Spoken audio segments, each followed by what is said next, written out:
Hello guys, I'm Rosemary. I'm here with awesome HD Philly B, and we're gonna take a look at Space Cadets versus Team Y. This is Yeah, we're a still oh sorry. we're still here on the NA side of the bracket, Rose. That's absolutely right. The Space Cadets, a team you may want to know about, folks. They are up and coming. A lot of Paragon level players on this. They are led by their carry Dazzy, and that's one we'll have to look out for.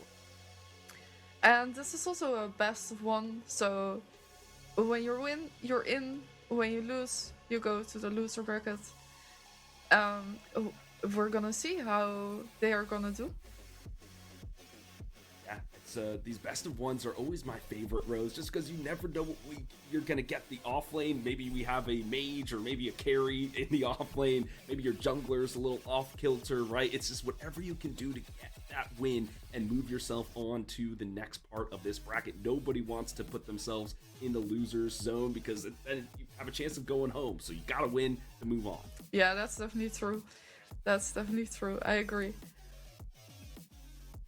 We got sure. a draft coming up.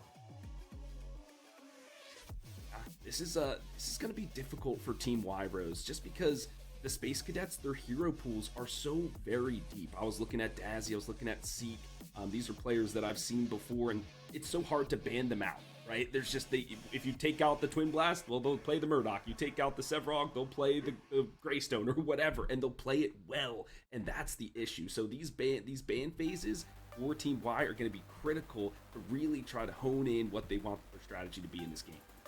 Yeah, we see the jungles being focused here, the assassins. Um, I think these are good picks. Good picks for the bans.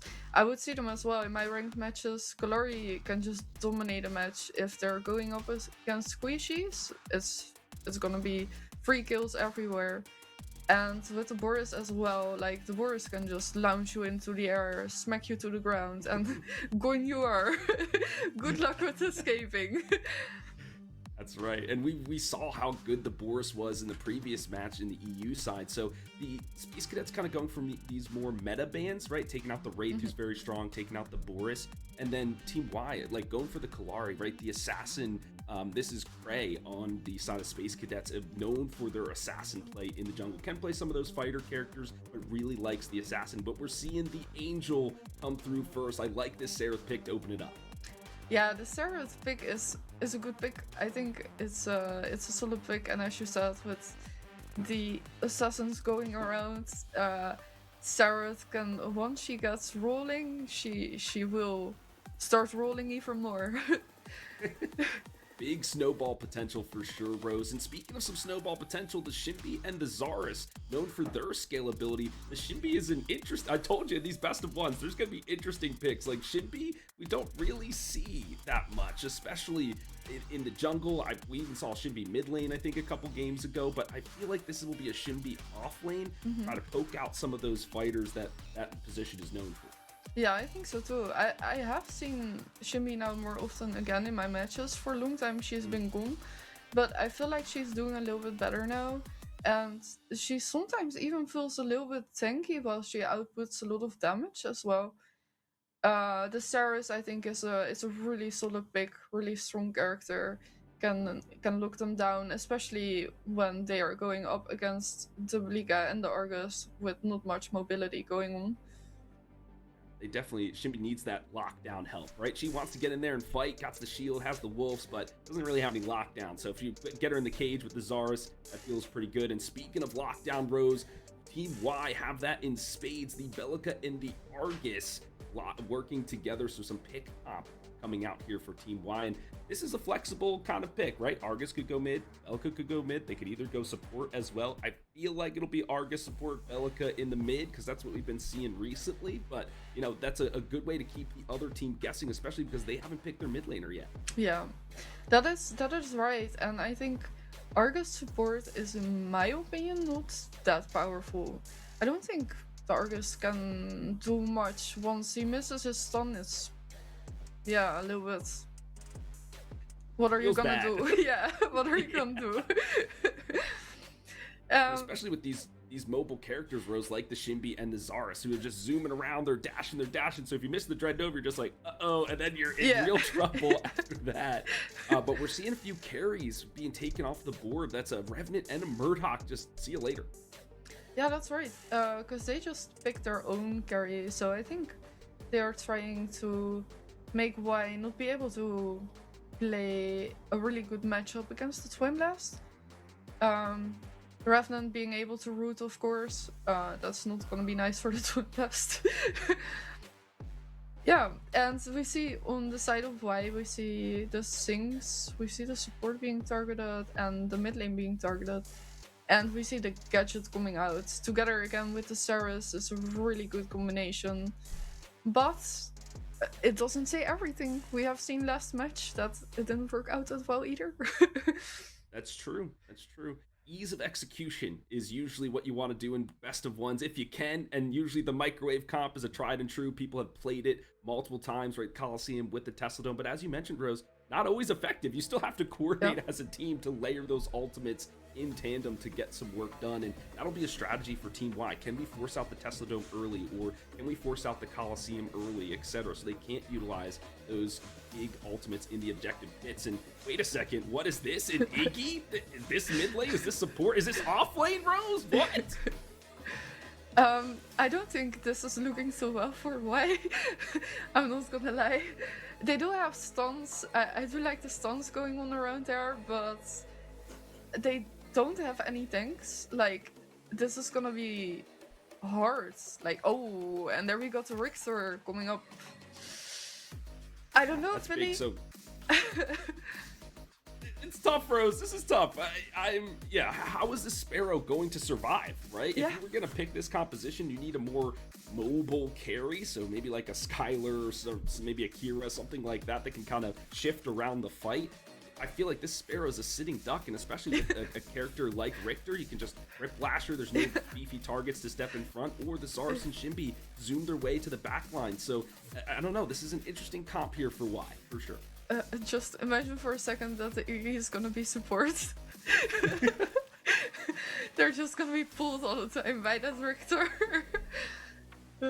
That's tough. But I like the Iggy in a sense that they've been doing a lot of this magic damage, right? And kind of shredding through some tanks depending on how they're building with Vesh and stuff. So there's some potential there, maybe protecting the backline with turrets, but I don't know. This is still risky comp for sure. Yeah. Do you have anyone you're rooting for, Philly?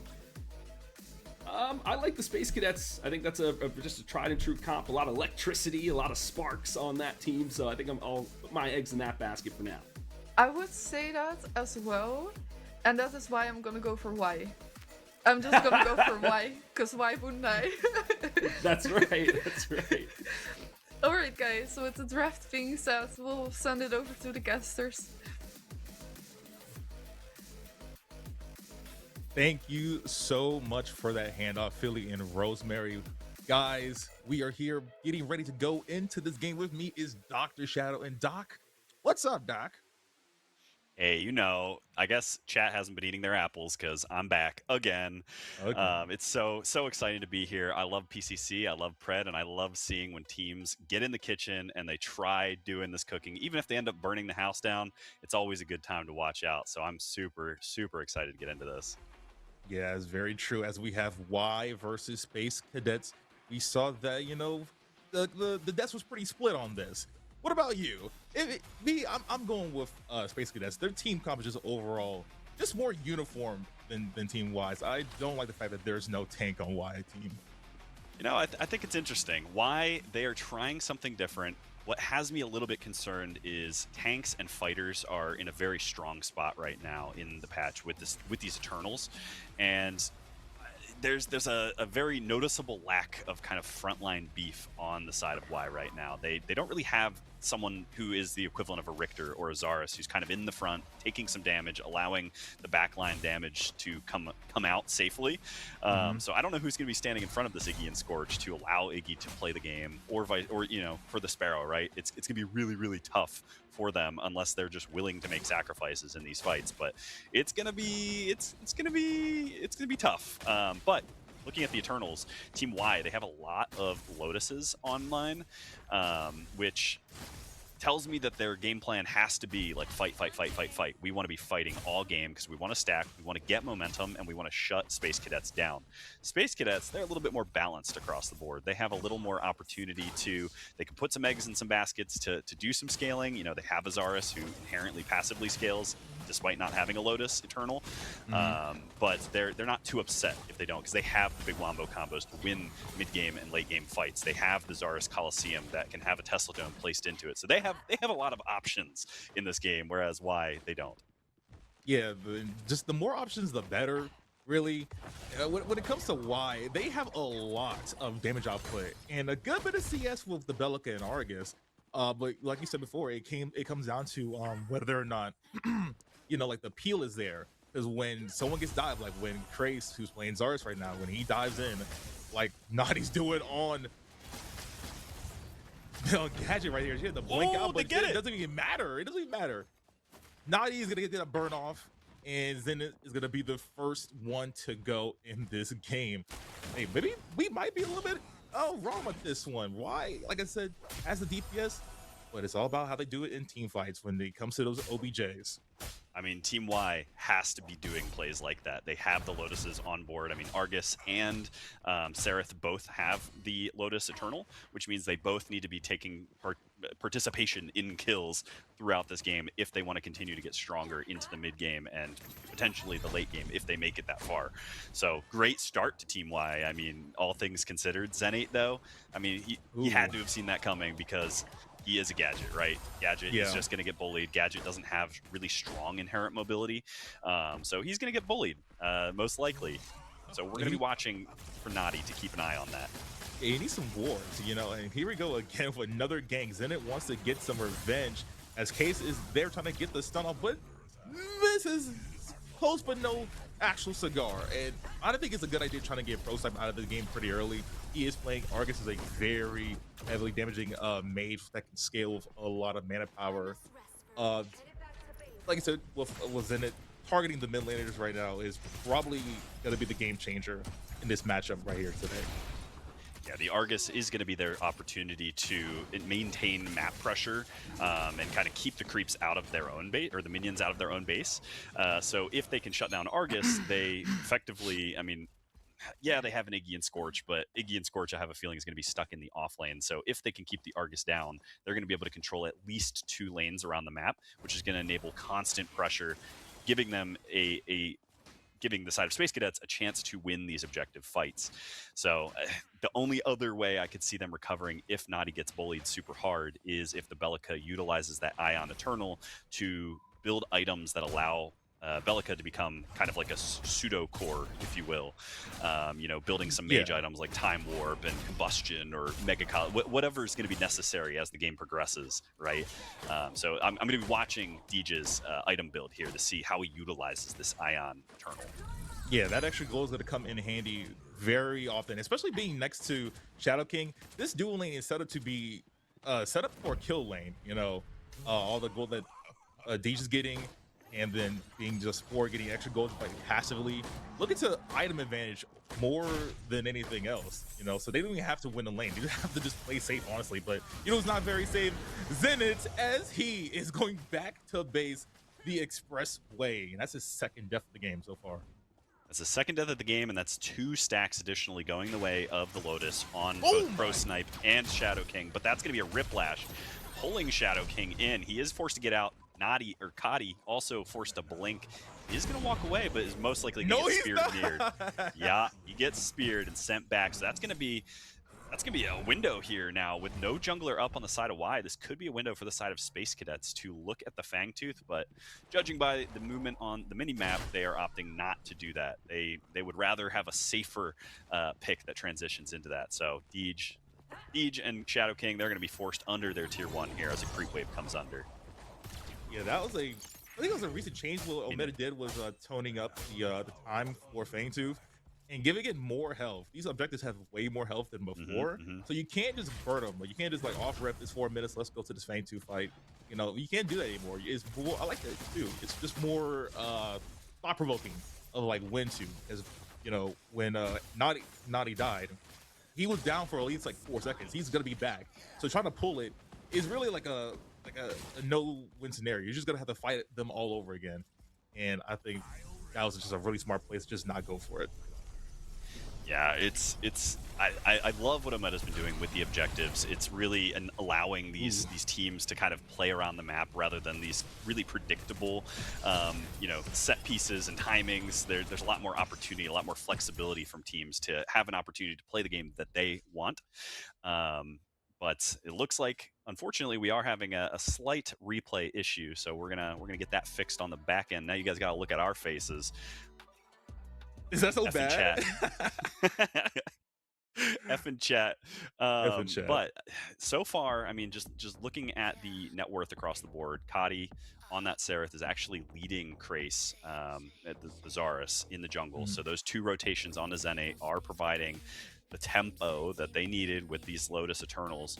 What is not good that I'm seeing on the stats tracker here is that the Iggy Scorch is actually down about 800 net worth beneath the Shinbi. If you're Iggy Scorch, you cannot be down in net worth against anybody. I mean, your whole thing is you kill creep or minion waves and you just push them into the tower consistently. The goal is just to have constant pressure. So yeah, that's got me worried. That's got me worried for the boys on the side of Y. I mean, Shadow, like, are we surprised, dude? An Iggy off lane in PCC? Is this what we're getting up to nowadays, man? I'm a known hater for Iggy Scorch. And now you're gonna play him at the high comp level in off lane against a Shinbi? Like, you're asking to get, blown up. And I think that's what's happening. The Shinbi is just throwing out the wolves, the line tempos to destroy the turrets, which is gonna keep them under. And she's just gonna scale. She's probably building overgrowth, I would assume so. I hope so.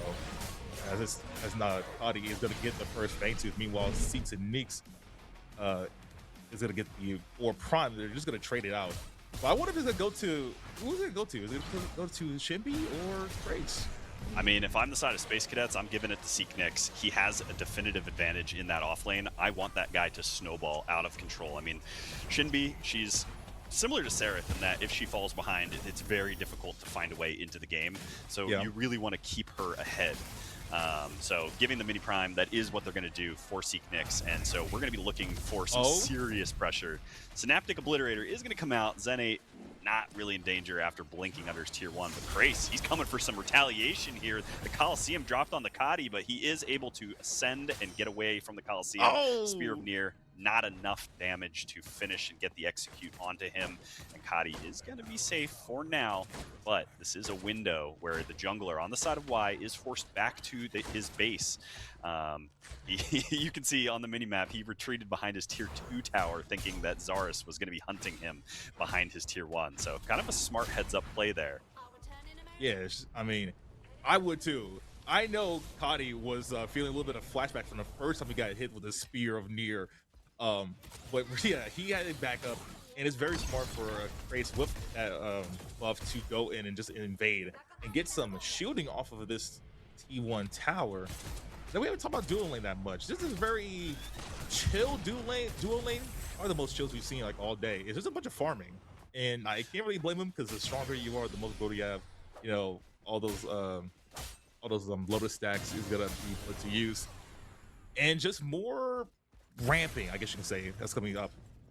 Well, there's no rampage in this game, so we can't really have any real ramping, if you know what I mean. I guess. No, but the dual lane really has been kind of slow, I guess, compared to some other games. But part of that is to the detriment of the side of Y. I mean, they have the Lotus. I guess there's Lotus on both carries, but on the side of Y, their whole game plan predicates on getting momentum with the Lotus, whereas Dazzy, he doesn't really care. The rest of his team is doing great across the map. But Dazzy has a very, very strong gold lead right now on Shadow King 51592. He has over 1,000. He has over 1,000 gold more. Like, he is so far ahead. And part of that is because he actually has that, what is it, the feather, the lucky feather. Lucky feather. Holy yeah, that is an item I have not seen a competitive predecessor in over a year. Oh my goodness. There's the Coliseum. Connie's trying to get out of there. He is trapped like a rat in a cage. And look at that team convergence. And it's going to be even more as the team fully preserves the fight as Shadow King has to get out of there. But it's just more than him who's getting out of there. Pro Snipe is going ballistic with the particle shredder. Naps him a sick Quadra kill. Did not see that coming from that engagement. But hey. I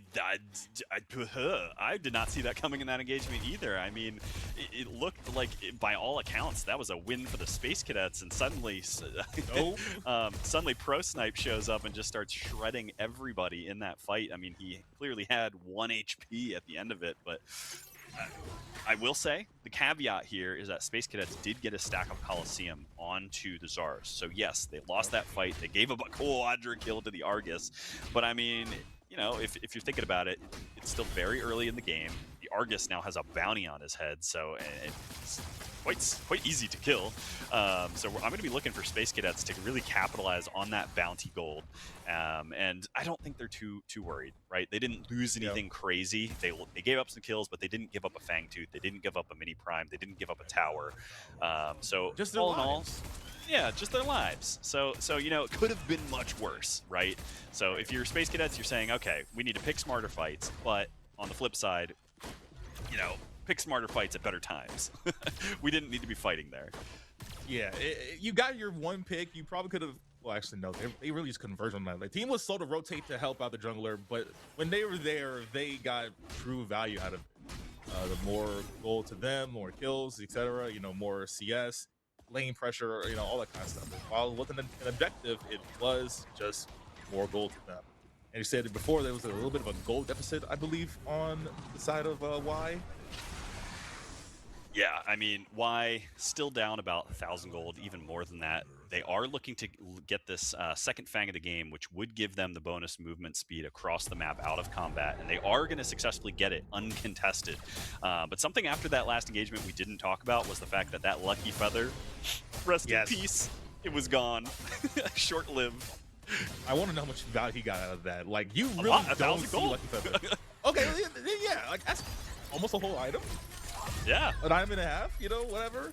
You just don't see that item anymore. People would just rather go into their usual stuff like Vanquisher or, you know, Fire Blossom or like that. They don't trust in the Lucky Feather because they don't believe that they're going to live long enough in this kind of NA play. You know, this isn't EU. You die so often here in NA. It's a whole different play style. I mean, not a lot of dying in this game. It's only 6-2 right now. All things considered, Y actually ahead in this game, but the kind of ticking time bomb that we're looking at over here in the offlane, the Seeknix Shinbi, has over 1,500 gold more than this Frog 426 Iggy offlane. So Damn. Seeknix, he's utilized that Mini Prime buff quite effectively. He's done a ton of damage to that tier 1 tower, which is going to be another gold injection when it inevitably falls into the side of Space Cadets. They're playing for the mid game. There's going to come a time where this Shinbi shows up and the game just sort of becomes impossible to play for the side of Y unless they can do something about it. But right now, Shinbi has been untouched this entire game, so I'm really worried for the side of Y right now. Yeah, there's a bunch of scaling with Shinbi. You know, she's got a whatever like crest she's gonna go for, probably like Obelisk. Obelisk. Yeah, she's got Obelisk. Even more stacking, and it's just free. Let's not freeze this ceiling. That is gonna get knifed, and she's gonna escape Cotty. And that skill right there, being able to just get out of a sticky situation like that is amazing. But Space Cadets are going to look for this OBJ to this Mini Prime. Probably going to be back to C next, like I said before, to continue the ramping in the off lane. And I wouldn't have it any other way because Craze doesn't really need. He's pretty fine right now, going out and getting a whole lot of assists. But Cotty looking to really get in there. Can this be a possible steal as he avoids everything in the game? He avoided everything. Like, that's actually crazy. This is why we ban Sarah, because of stuff like that. You just avoid everything, but can he avoid death? Yes, he is. That was amazing. I don't care, Shadow. That was actually sick. Great I mean, the The fact that Kadi is still alive after all of that is crazy. Baits out the Coliseum. He was feeling himself after the Seedling steal and felt like he could step forward into that mini prime for the steal. But now Iggy and Scorch in some danger. Dazzy stepping up to fight him. The Inferno is popped, but Iggy and Scorch dangerously low on mana, is most likely going to fall to Dazzy, but actually no, is just going to walk away with the cover of Deej there. So okay, things are happening, but I could be mistaken, but I'm pretty sure I saw the mini prime was in fact on the Zarus this time instead of the Shinbi. Yep. Yes. Yep. So Shinbi is going to take that tower, a product of that first mini prime. So now Zarus is going to be looking to use that mini prime either in the mid lane or in the duo lane. So Space Cadets, they are ramping up now. They are looking to really capitalize in this mid game. Yeah, I'm not sure if you saw it earlier, but Shadow King here has the augment where he stacks physical penetration per kill and he resets the cooldown. With being 60 minutes in, not a single kill onto him. At some point, you gotta get your carry going, or just let Pro Snipes just carry the weight of the team as he is obliterating Zenit from the game again. Zenit has been so off today, and I feel like it's only getting worse. But hey, there's OC looking to get a hook on Pro Snipe, but look at the movements from the little guy. He is gonna escape as well. We're seeing a bunch of escapes, but Phoenix is looking to correct that wrong, and goodbye. Zeke Nix shows up, and it's a disaster for the side of Y. Yes, Space Cadets lose 2, and the Space Cadets lost their Tier 1 tower finally over in that off lane. Finally, this Iggy and Scorch creating the map pressure that it was designed to do. But Zeke Nix shows up, and he punishes Kadi and Pro Snipes. And Zenny, yeah, he's a little off right now, but I think that's his role on his team right now, right? He just needs to exist. He needs to be able to just survive long enough to get a Tesla Dome down, and really, that's it. He's happy. He's fine dying if Zarus and Shinbi are just having the games of their lives, as long as Dazzy is for free, just kind of killing minions and getting pressure over in that duo lane.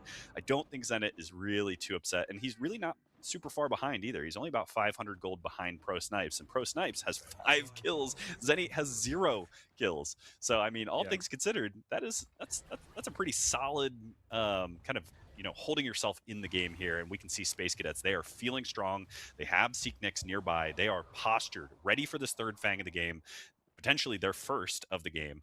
But they're looking for an opening. They're looking to create an opening. They're going to do that with the Whiplash. Whiplash cancels Frog's ultimate. That's going to be a detriment in this pit fight that's going to come out. But there's a little poking and prodding. Nothing really serious going on. Frog is low on mana and health. He's got the back. But in this time, this could be the opportunity that Space Cadets are looking for to grab the Fang Tooth, excuse me. And they're going to start it right now. Trying to engage on this one is a little bit tough. Kadi, hey, he has moves. We've seen it before.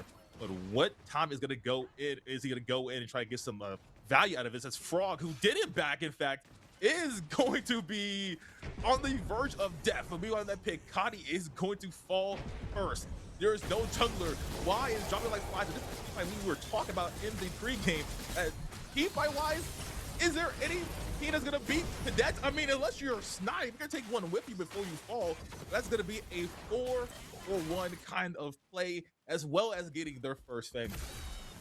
Oh man, Pro Snipe, he played that. I mean, given the circumstances, he played that so well on the Argus. He was able to find the Seek Nix Shinbi after all, but disaster for Y, and part of that does tie in directly to the kind of challenges we talked about in regard to their draft, right? They don't have that beefy Richter to stand in front of them. They don't have the equivalent of the Zarus to kind of eat some of that damage. They don't even have a Zenate on the gadget with the extra shields who can just, you know, tank some things and be useful pressing a single button. It's really, these fights are very, very tough for the side of Y, and if they want to win these pit objective fights around Fangtooth, around Orb Prime, etc., they have to have the Iggy and Scorch in position. But because the Iggy and Scorch was forced back early and then committed to not going back, it caused it essentially set them behind in the tempo of that engagement. They lost 4, they lost the Fang Tooth, and that's going to be the third Fang of the game, going the way of Space Cadets, and they are now on the board for Fang Tooth objectives, so they are feeling quite good right now. This Iggy and Scorch, it's struggling right now. It's very much struggling. It's like in that last fight, he couldn't even go back to base. He he had to force and just stay there because they were going to get the OBJ, so they wanted his turrets. So he provides like no value when he has no mana to throw anything out. It really goes to show, like, sometimes, man, like, you really just need another front line in front of you. You know, it could have been anybody. It could have been a Terra, it could have been I've seen some Chimera off lane. It could have been a Greystone. You know, just some kind of like force that can peel for the team. And Pro Snipes getting out of a very sticky situation as Trace is just still kind of hunting for him. And I get why. He is 62. This is probably the win con for Team Y if they play around properly. Like, he's out and about. It's Frog. You'll have to see Nix burning him, but wasting his ultimate. Unfortunate in that case. Yeah, that was a tough situation. I mean, that's the downside to an Iggy and Scorch. Picking fights in the jungle, picking fights in areas where the other team can literally just walk away, feels really bad. They just walk out of your Inferno, they walk out of the range of your turrets, or just destroy your turrets and then just kind of go somewhere else. Things are looking dire right now for Y. Dazzy, he got I think it was a double or a triple kill in that Fangtooth fight. He's very, very ahead. He has over 3,000 gold more than Shadow King 51529 or 592 over You're still in that seeing the duo lane. numbers. I don't know. It feels good to say it, and that's his name. I'm going to call him it. But also, Seek Nix on that Shinbi again, also over 3,000 more. That's going to be a Riplash onto Pro Snipe, and the win con for side of Y is pulled. He is separated from his team and sent back to base. Deej on the run is going to explode, and that's enough damage that, I mean, Zene, he had a rough game, but you know what? He still exists, and he still does his job, so he's not even mad. All the meanwhile, Iggy and Scorch is doing what Iggy and Scorch offlane things do, and that is creating map pressure. He will most likely take that tier 2 tower on the side of the offlane here, but at a massive cost. This is the Orb Prime objective going the way of Space Cadets, almost uncontested unless Kadi can get here, but I don't think he's going to get here in time. Iggy and Scorch sees it, he knows it, but I don't think he can even do anything about it either, so we're going to have to see. He has to get in there and assert his dominance. You know, there's turret 1, there's turret 2, now he's by himself, and team is on him, and goodbye, Froggy. We'll see you back at the swamp, my guy. I hope it was worth it. He got a T2 tower. He's pushing the hit. Like you said, he's getting the typical Iggy offlane value, which is, yeah. Oh, Synaptic Obliterator! Oh, the lazy back by Zene punished him. Zene, okay, he brought that one upon himself. We chalked it up to him having a rough game, but that was just, that was lazy. Did he know that he has the infinite range ultimate? Like, he probably didn't know. He was like, oh, you know, sitting back like, oh, dang. You know, oh, dang, to Shadow King, too. He is hooked, line, and sinkered into oblivion right as soon as Fate is about to come up. But, yeah, I don't know whose fault that is. That's not really a lazy back. He just didn't know he had that dog in him, that ultimate range. You know what I'm saying? I mean, I guess, but I don't know. I don't know what you do other than get out of a line of sight before you back. That's just me, though. But Zene still doing his job. We're not flaming. We just like to have a good time here. But Pro Snipes, he's trying to hold his ground against 3 or 4 or 5 or Prime empowered Space Cadets here in the mid lane. But he's just burning through his mana here. Iggy and Scorch and Deej now are here. But honestly, if I'm Space Cadets and I see those 3, I'm not super scared. I mean, it's a 3v1. You have to have some kind of, you know, lead if you aren't going to be afraid. Like, not even the slightest. Take them all on. I give props to that. You know, assert your dominance against these players. As Kadi is looking to assert his dominance over that Shaper, and the team's going to slowly converge over it. Nix is going to dive straight into Snipe because they know he's the win con, and he is going to be out first. Now the rest of the team is knocked up. It's a little tough. Kadi with a wall in front of him. He has absolutely nowhere to go. Trey steals the Shaper, and also with it goes Kadi as they look for this primal Fangtooth with a lead. 2 players down for Team Y. It is best of 1 series. Space Cadets, this is going to be all of them. After having not many objectives in the start, they're coming back and getting all of them back to back to back. I love that play. Hold that thought. Riplash into a skewer onto Deej. This is going to be a dead Velika. That's going to be 3 down. I love that play, though, coming out from the side of Space Cadets. They start the Shaper.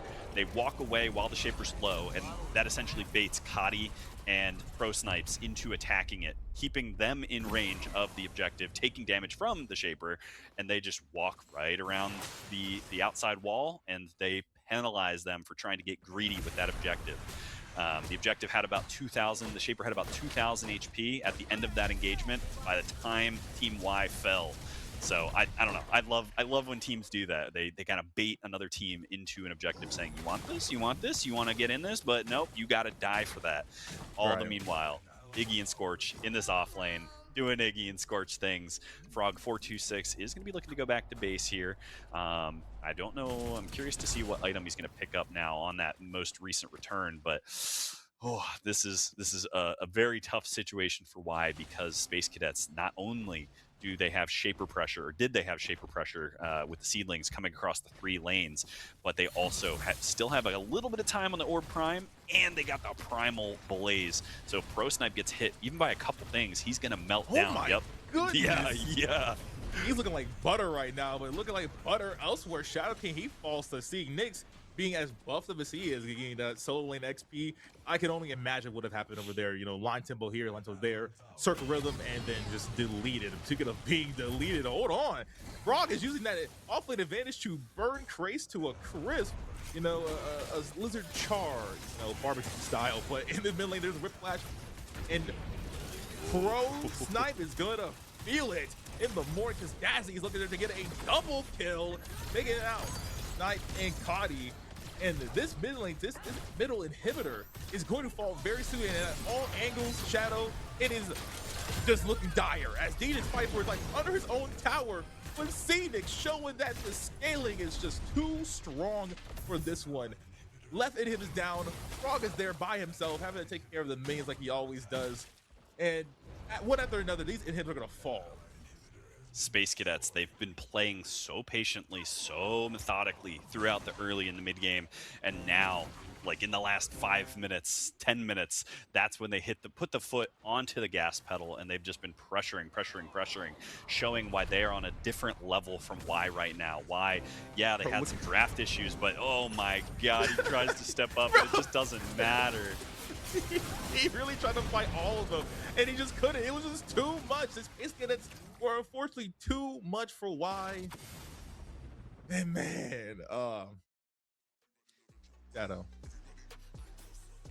Why? Yeah, I mean, that played out kind of how we were expecting it was going to. I mean, I really think the biggest issue for the side of Y in their draft was that they didn't have the big, beefy frontliner to stand in front of all the heroes that they picked that do a ton of damage. I think the Sparrow was also a little questionable from a pick perspective, because they didn't have any real strong peel for the Sparrow. So Shinbi, as soon as Shinbi saw the Sparrow, Shinbi just ran straight at her, got on top of her. She didn't get to play the game. There was nothing for her to be able to do. But Space Cadets, they played that so well, so patiently. They were behind for so long in that game, but the game never felt like it was out of their reach. Like they were in control every second. Yeah, it really sucks, because like Sparrow's a really good character, and the augment that they have, the scaling penetration over time as they get kills, is very valuable. But when that doesn't happen, you know, like what can you really do? Like Connie came a couple of times, but Shadow didn't get any value out of those ganks, you know, those kills. It just wasn't there. When it's late game and as Scare you have 1 kill, what are you supposed to do about that? You know, they have to feed them. That's really like my biggest takeaway. But we have to go and ask the desk what they think about the game. Thank you so much, guys. Y is definitely saying why Space Cadets. Yeah, it was looking good for Y early, but Space Cadets definitely came online. What are your thoughts, Philly?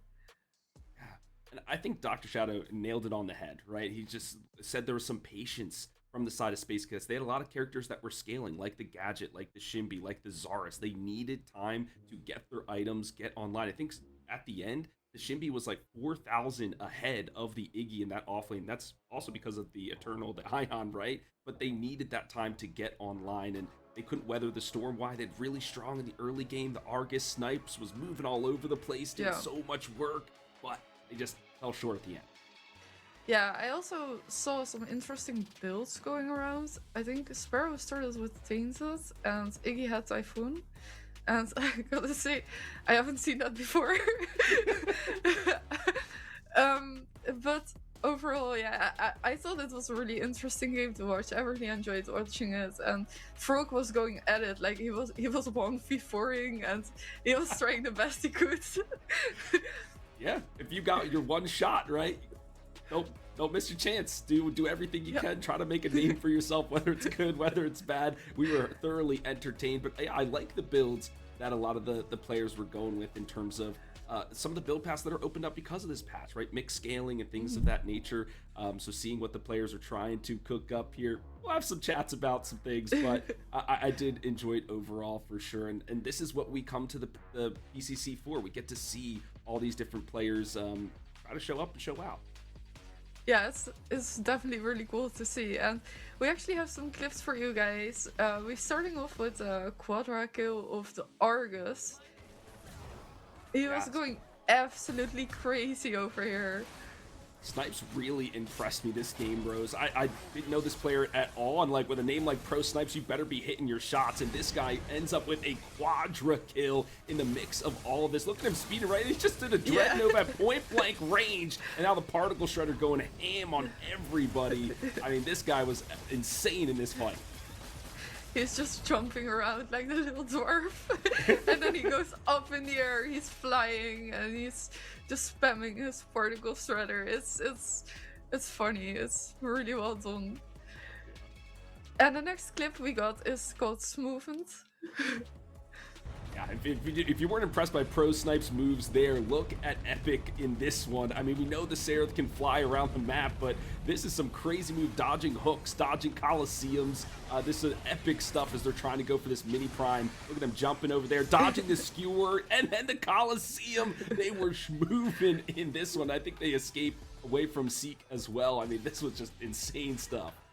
Yeah, this is really crazy. The amount of ults that Sarah dodged there and got out of and dodged the hook and everything. Like, I really don't know how you have done that, but that was great. That was really well played. Next up, we got the Fang fight. And we talked about, Rose, how it was really for the Team Y. They were great in the early game, and then around this 17, 18-minute mark, it was all the Space Cadets, and they just closed out the map. Frog getting poked out early in this one, and then Dazzy with about a 3-item spike. He is just lasering people. I've never seen the Ventilate do that much damage, Rose, and he's just cutting through everybody. Pro Snipes tries to dodge with the Crystal. That's a great movement from him again, but in the end will fall, and this is where the beginning of the end for Team Y and Space Cadets. They just kind of controlled the game from there. Yeah, he just went up on that wall. He was just chilling on that wall for a bit. It looked like he was about to get stuck over there. And then he dropped down and he was like, oh no, now I'm dead. Let's take a look at the brackets update, guys. Yeah, we've been moving through it, Rose. There's been a ton of action on this NA side. So we've had these best of ones in round 1 and round 2.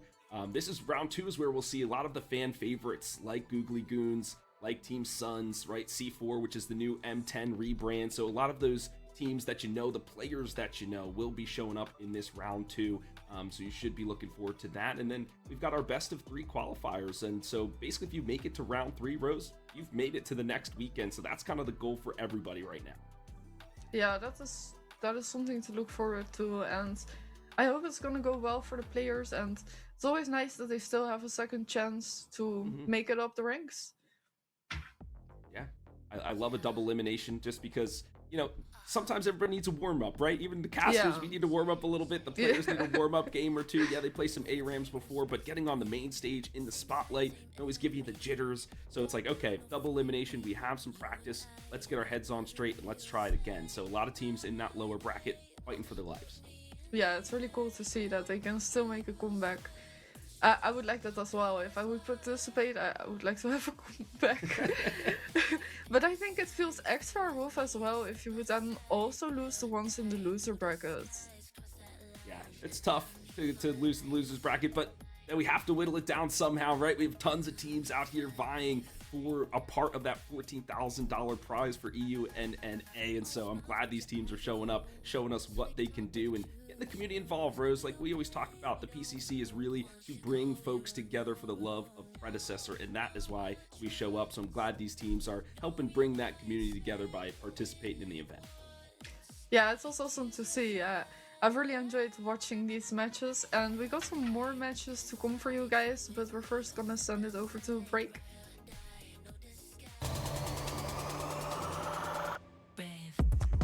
Time to finish what we started.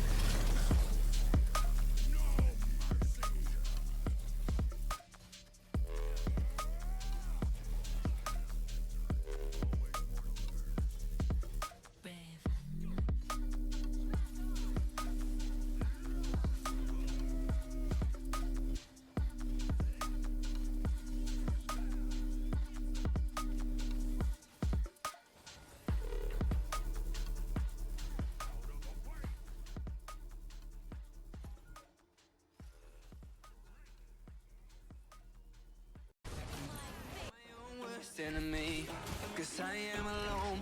Hey, I've tried to run away every minute, but I don't know where to go, I admit it. I tried to cover up how I'm feeling, but I'm burning inside.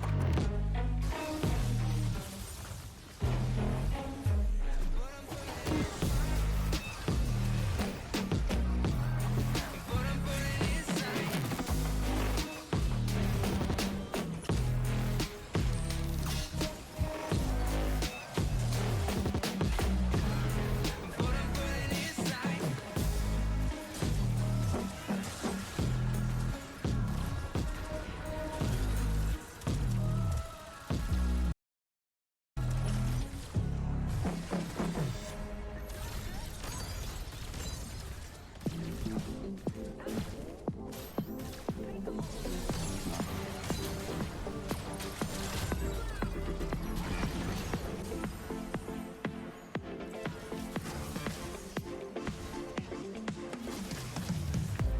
No time for love, no time for reason. Just got you answer deep in my skin. And I could be wrong. This time next season, I'll take back every kiss that I spent. But she's everything that I need right now. I look myself in the eyes and I lie through my teeth like it's nothing. Lonely up to my knees right now. Don't you know that I'd rather drown?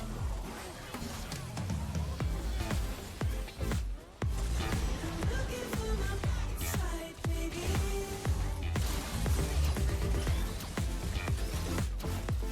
I'm looking for my side, baby.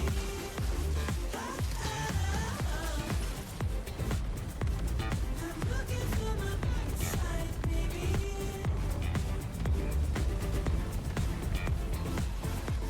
I'm looking for my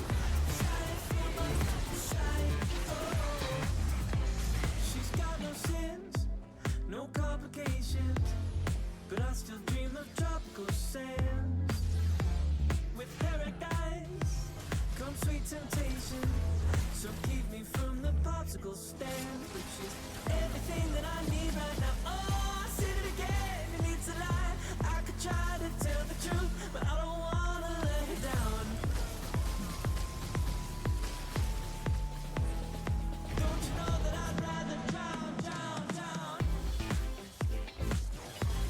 I'm looking for my side, baby.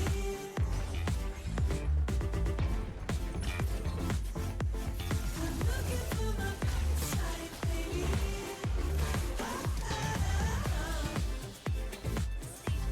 I'm looking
Weekend warriors, how's a little trail therapy sound right now? Hop in. Let's go for a ride in the Nissan Armada Pro 4X. Tune out all those work emails and turn up that twin-turbo V6 engine. Instead of letting the kids play online, show them some epic inclines. Turn your 8-person family dinner into an exhilarating off-road adventure. Nissan Armada is here. Intelligent four-wheel drive cannot prevent collisions or provide enhanced traction in all conditions. Always monitor traffic and weather conditions. Booking.com is the easiest way from a day surrounded by noise to a stay surrounded by nature. Booking.com. Booking.yeah.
Welcome back in Predecessor. I am Lance Cecil. I've got my main man Haru with me here. Haru, welcome in. How you doing today, man?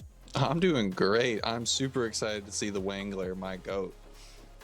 Yes, and we have a good series coming up for you here. We just concluded the one below as Space Cadets versus White, with Space Cadets taking that. Now, we have C4 taking on Dread, and we have some familiar names in this best of 3 with the opportunity to advance to next weekend on the line. Starting with Code 4, we're going to go off lane down to the carry role. We got Lobber, North, France Peak, and Maguli, so a lot of aggression there.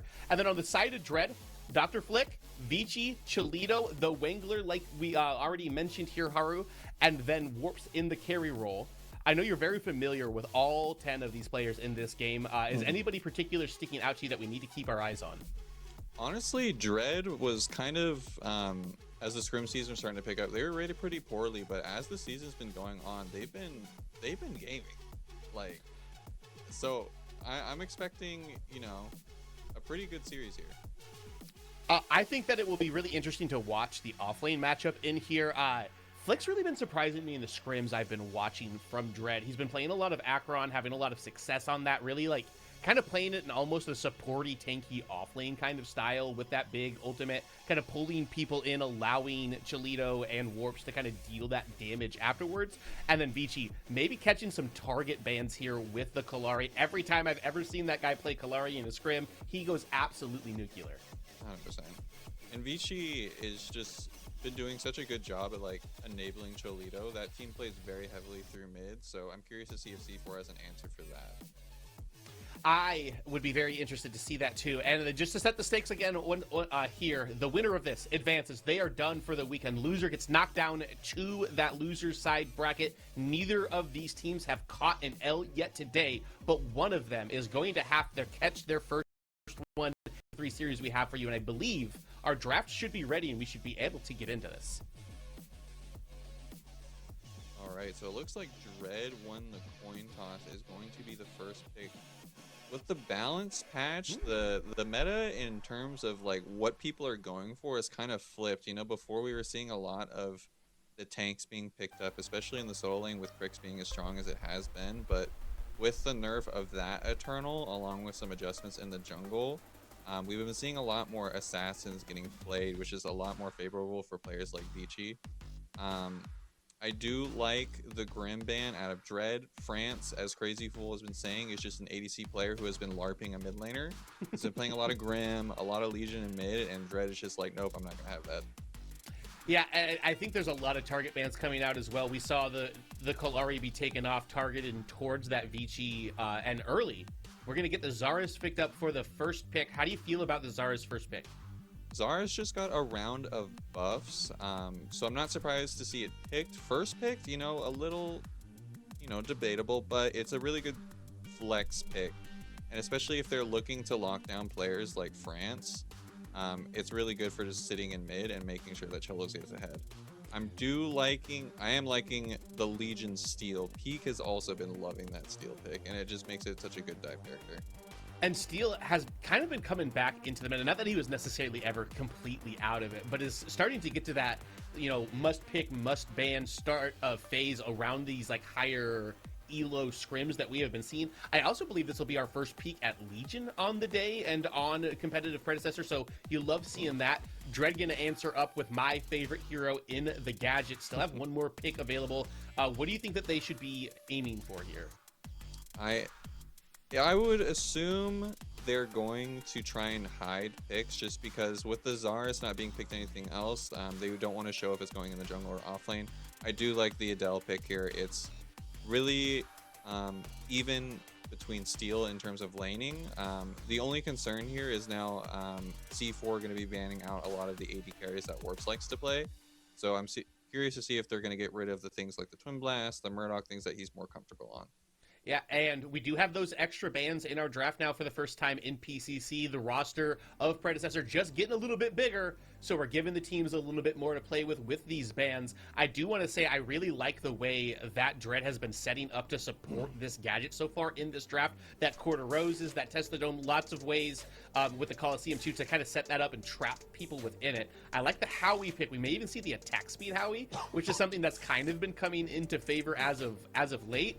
We have Grux and Aurora taken off the board. Is there any other bans we didn't get the ADC one like you were talking about? I mean, C4 is just playing it safe, right? They do want to take flexible picks out of the draft. But as you said, France actually playing a mage, and I think it's a really good answer for the Zarus. I'm assuming he's thinking that he's going to be camped by the support roams as well as the Zarus, so he's playing something that can safely lane against that and get out of the cage easily and not fall into the trap of the microwave. And the Akron and Countess going to be the final two bans of this draft. And I'm kind of like thinking back to you saying that France is kind of LARPing as an ADC in the mid. And then like, yeah, he's not an actual mage. I'm going to be willing to bet you that this is attack speed howitzer coming out of him here. We do still need maybe a little bit more frontline, and as the Quang will come through for code 4. And that's looking like the offlaner probably, yeah? It could go in the jungle. They are doing a really good job at hiding their hand here. They don't want to give away matchups just because the counter pick in the off lane is so important, especially for someone like Lobber, who has been a really integral piece in the way that C4 has been playing. So now it's kind of on the hands of Dread to round out the comps and kind of force the matchups themselves. The Narbash, I'm liking the way that they're rounding out the comp here. I'm liking it as well. That also does mean that this Adele will not be in the support role. I think that they would be crazy to send the Narbash somewhere else. So we may be getting ourselves an off-lane Adele here. So moving away from that steal, like you said, where they had that semi-even laning phase. And the Twin Blast going to round out this composition. How do you think Twin Blast fits in to the rest of what Dread has drafted? Warps has been liking the Twin Blast a lot. So it's just a comfort pick. He plays it well. Me personally, I'm not a huge fan of that pick. But you know what? There's a bunch of different carries with different bunch of playstyles. I'm just not a Twin Blast enjoyer this patch. You know, I'm not a Twin Blast enjoyer this patch either, although I do like to hear like overall. And the Bale is actually going to round this composition out for C4. So we have all 10 picks. We have all 8 bans. What are we thinking about the composition of C4 since we just covered Dread a little bit? C4 is definitely going for a more engaged pick-oriented comp. I do think that they definitely have the advantage just because on the side of Dread they have scaling picks almost in 3 lanes, right? You have the Narbash support scaling, you have Gadget and mid scaling, and then Adele's also not going to be really getting much value in the off lane until later in the team fight. So it's really on the side of C4 to make things happen for them in the early game and push that lead. We'll have to see which direction the snowball can get going, because I think that this could get a little one-sided either way if either of these teams are able to take a lead. But we've got potentially 3 games in front of us with these 2 teams. I can't wait to get down onto the Sanctuary and see how it goes. So we're going to pass it over to TJ, DJ, and the main man F6.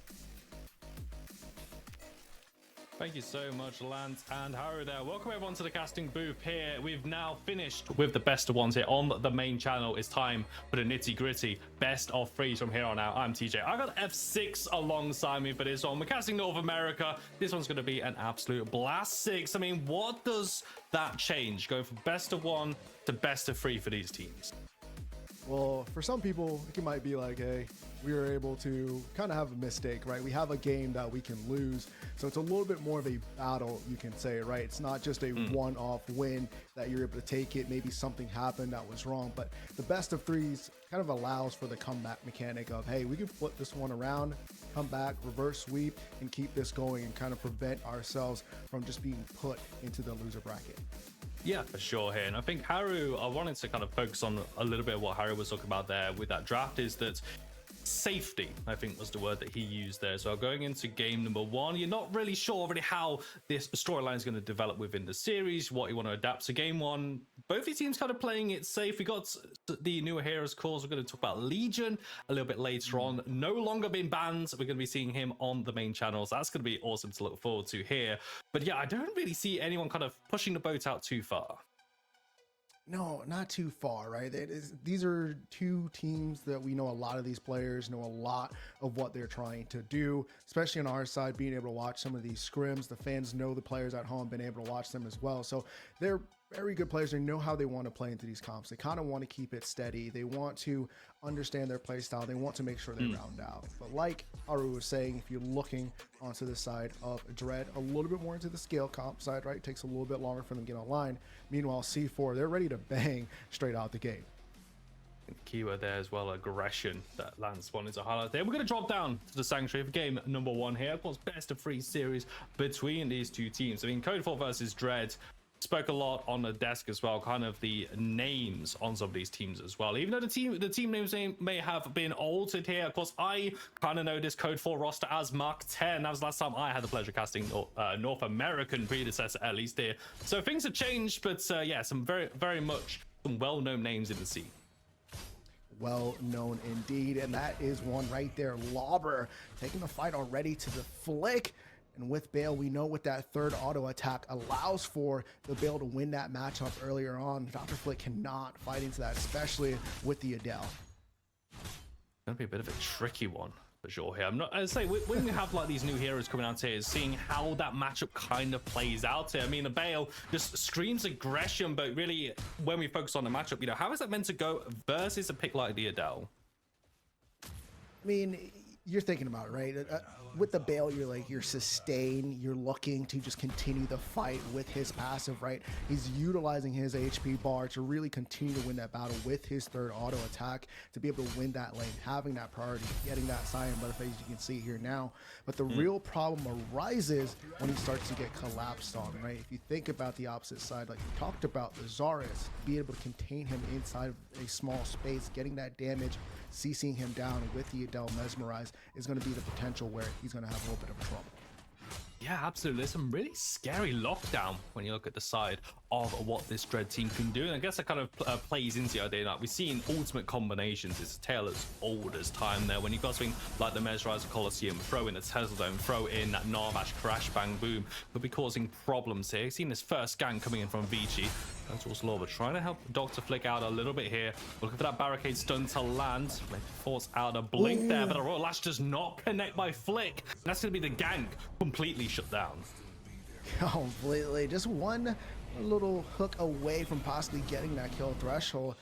Meantime, though, kind of take a look at this dual lane, right? We talked a little bit about it on the desk and right before we got on, but the scaling that comes out of this Narbash, not a threat early. The aggression is not there, but when the sustain starts to come online within that halfway mark of the game, around that second faint tooth, or around that second mini prime, right? That's where you start to see this value. The healing starts to become insane, and just being able to capitalize all on that. Of course, Wangle, player that's noted that's very happy to kind of to watch being played there, and also for those in the Twitch of course as well, very much a fan favorite player on an Narbash as well, role swapping from mid into towards support role, has been making it his home for quite a while here on an Narbash. We know the amount of impact that can have, and also just highlighting that blessing, going for the X-Arch as well, just to make sure that that Narbash, the healing is absolutely on point here. Are we expecting just early tainted? Like, we got to shut down this Narbash.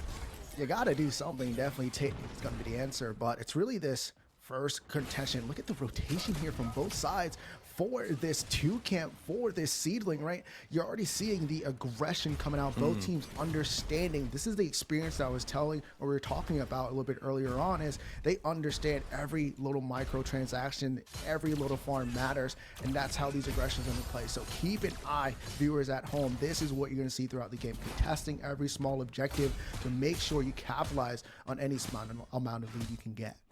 Well, Vici clearly wants to go for the handshake.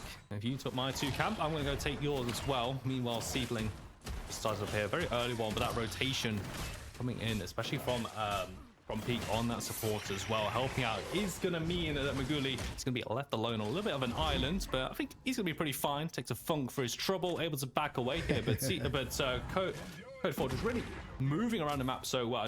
As you say, Six, they recognize where they're feeling strongest in this early game. They're definitely feeling strong, and I like the aggression, right? Peak early rotation, Lauber first blood. What's going to be going down here towards Vici already striking first, and that's what I love about this right here, is the fact that he's able to at least translate something when he knows he's going to go down. At least able to find some gold, some experience back here, but it's going to be another gank over towards that solo side. This time getting the results there, but with the trade, I'm not really seeing what impact it's going to have in the grand scheme of things. I think the wave is kind of in a very neutral position here. It's not going to be a crash. Minions aren't going to be a loss there. There is a kill into Vici's pocket at least. So that's something for sure here. But it's still 1-for-1, Six. And I know we are here in North America, but this is feeling a little bit slow paced, even for my EU casting pedigree. Yeah, I mean, if you really like look at the full like games that we've already broadcasted today, it's very action packed. You got to see a lot of it. We've had and like 7 here kills at comes- this point, man.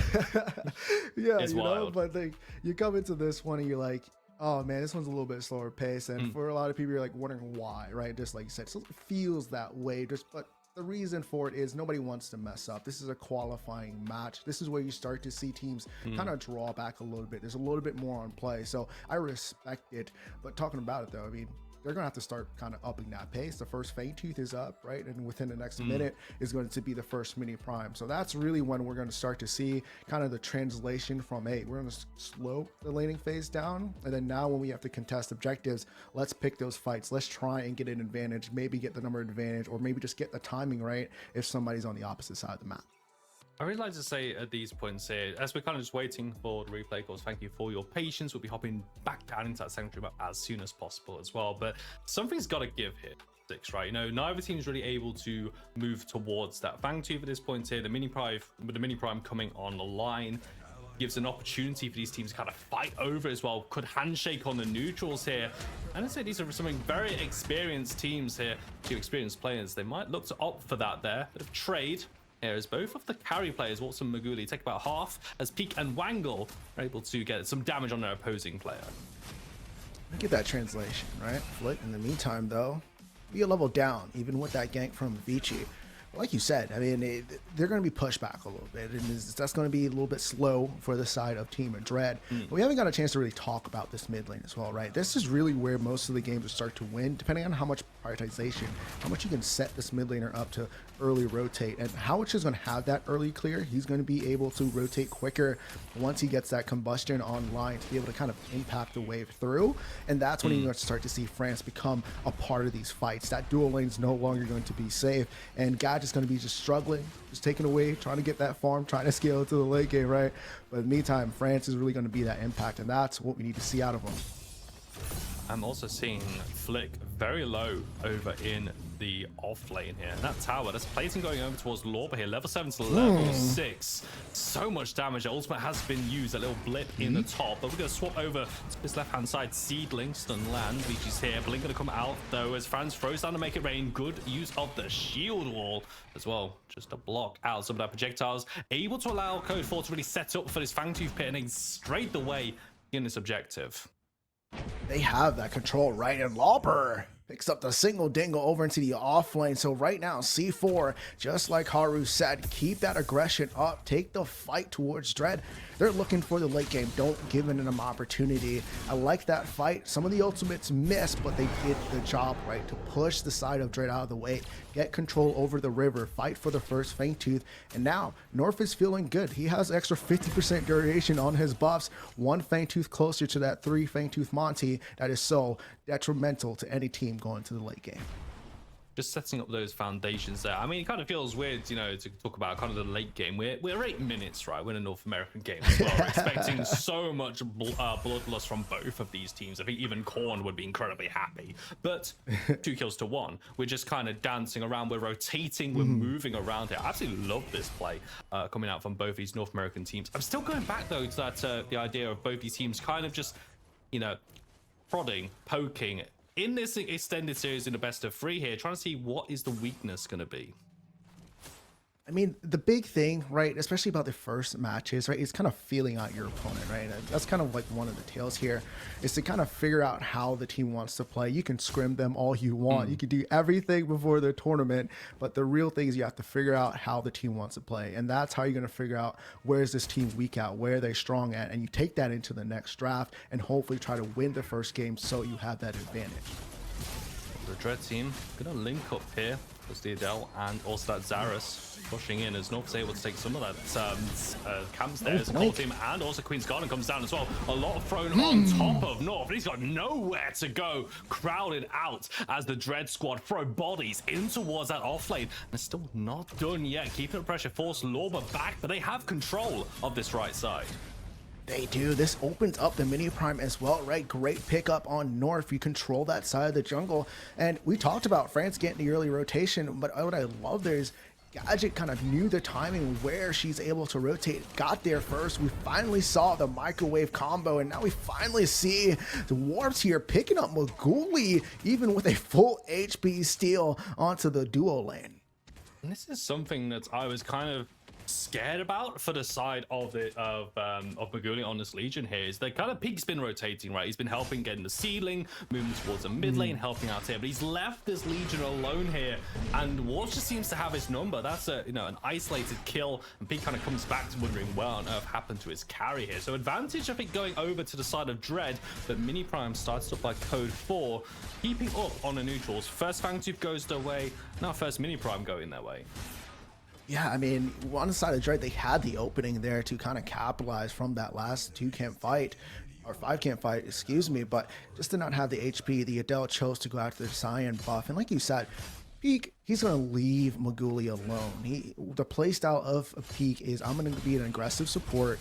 We talked a little bit earlier about how supports start to become more impactful into these games, and this is how they do it. They rotate. Hopefully the carry is going to make sure they stay safe in that lane. Unfortunate on that one, but if Peak is able to apply kind of just that overall presence inside every other lane, that is going to be their way, especially on the aggressive side of Code 4 here, to keep them up, keep away, and trying to end this game early. Because they've got two really good avenues here, right? So we've got the neutral game already, one Fang Tooth, one Mini Prime. I think they've been picking up some seedlings as well, and now we got 3 platings down towards that towards the off lane as well. That tower aim is not lasting too long. Lorba is becoming a big problem. Want to see how Dread maybe are able to try and contain that though. Code 4 is a dual lane, getting aggressive here, but not knowing Vici is around. I'm going to start to back away here. He might be the target. Bull Rush comes out, ventilate, every bullet connects on towards Peak. He blinks at the last possible moment. 60 health points is all that's left, but hey, 60 more than 0. He's staying alive here, but this allows Dread to move into that blue side. Blink. He's got a Colosseum, is not able to get Maguli back to the tower. He sits inside that orbital sanction. Shield Slam goes down late there. Beach is still alive. Spirit of Fear finds the mark. Double kill for the Dread jungler. Oh man, that play almost turned around. A Legion tried to run. You should have just placed a ward. You don't peek that fog wall. Biggest mistake there for Maguli, but Vici, understanding the presence that he has, Narbash helping to rotate, keeping him a little bit on the topped up inside with the heals. But what a Spear of Nair to execute. Peak tried, but just could not save the day.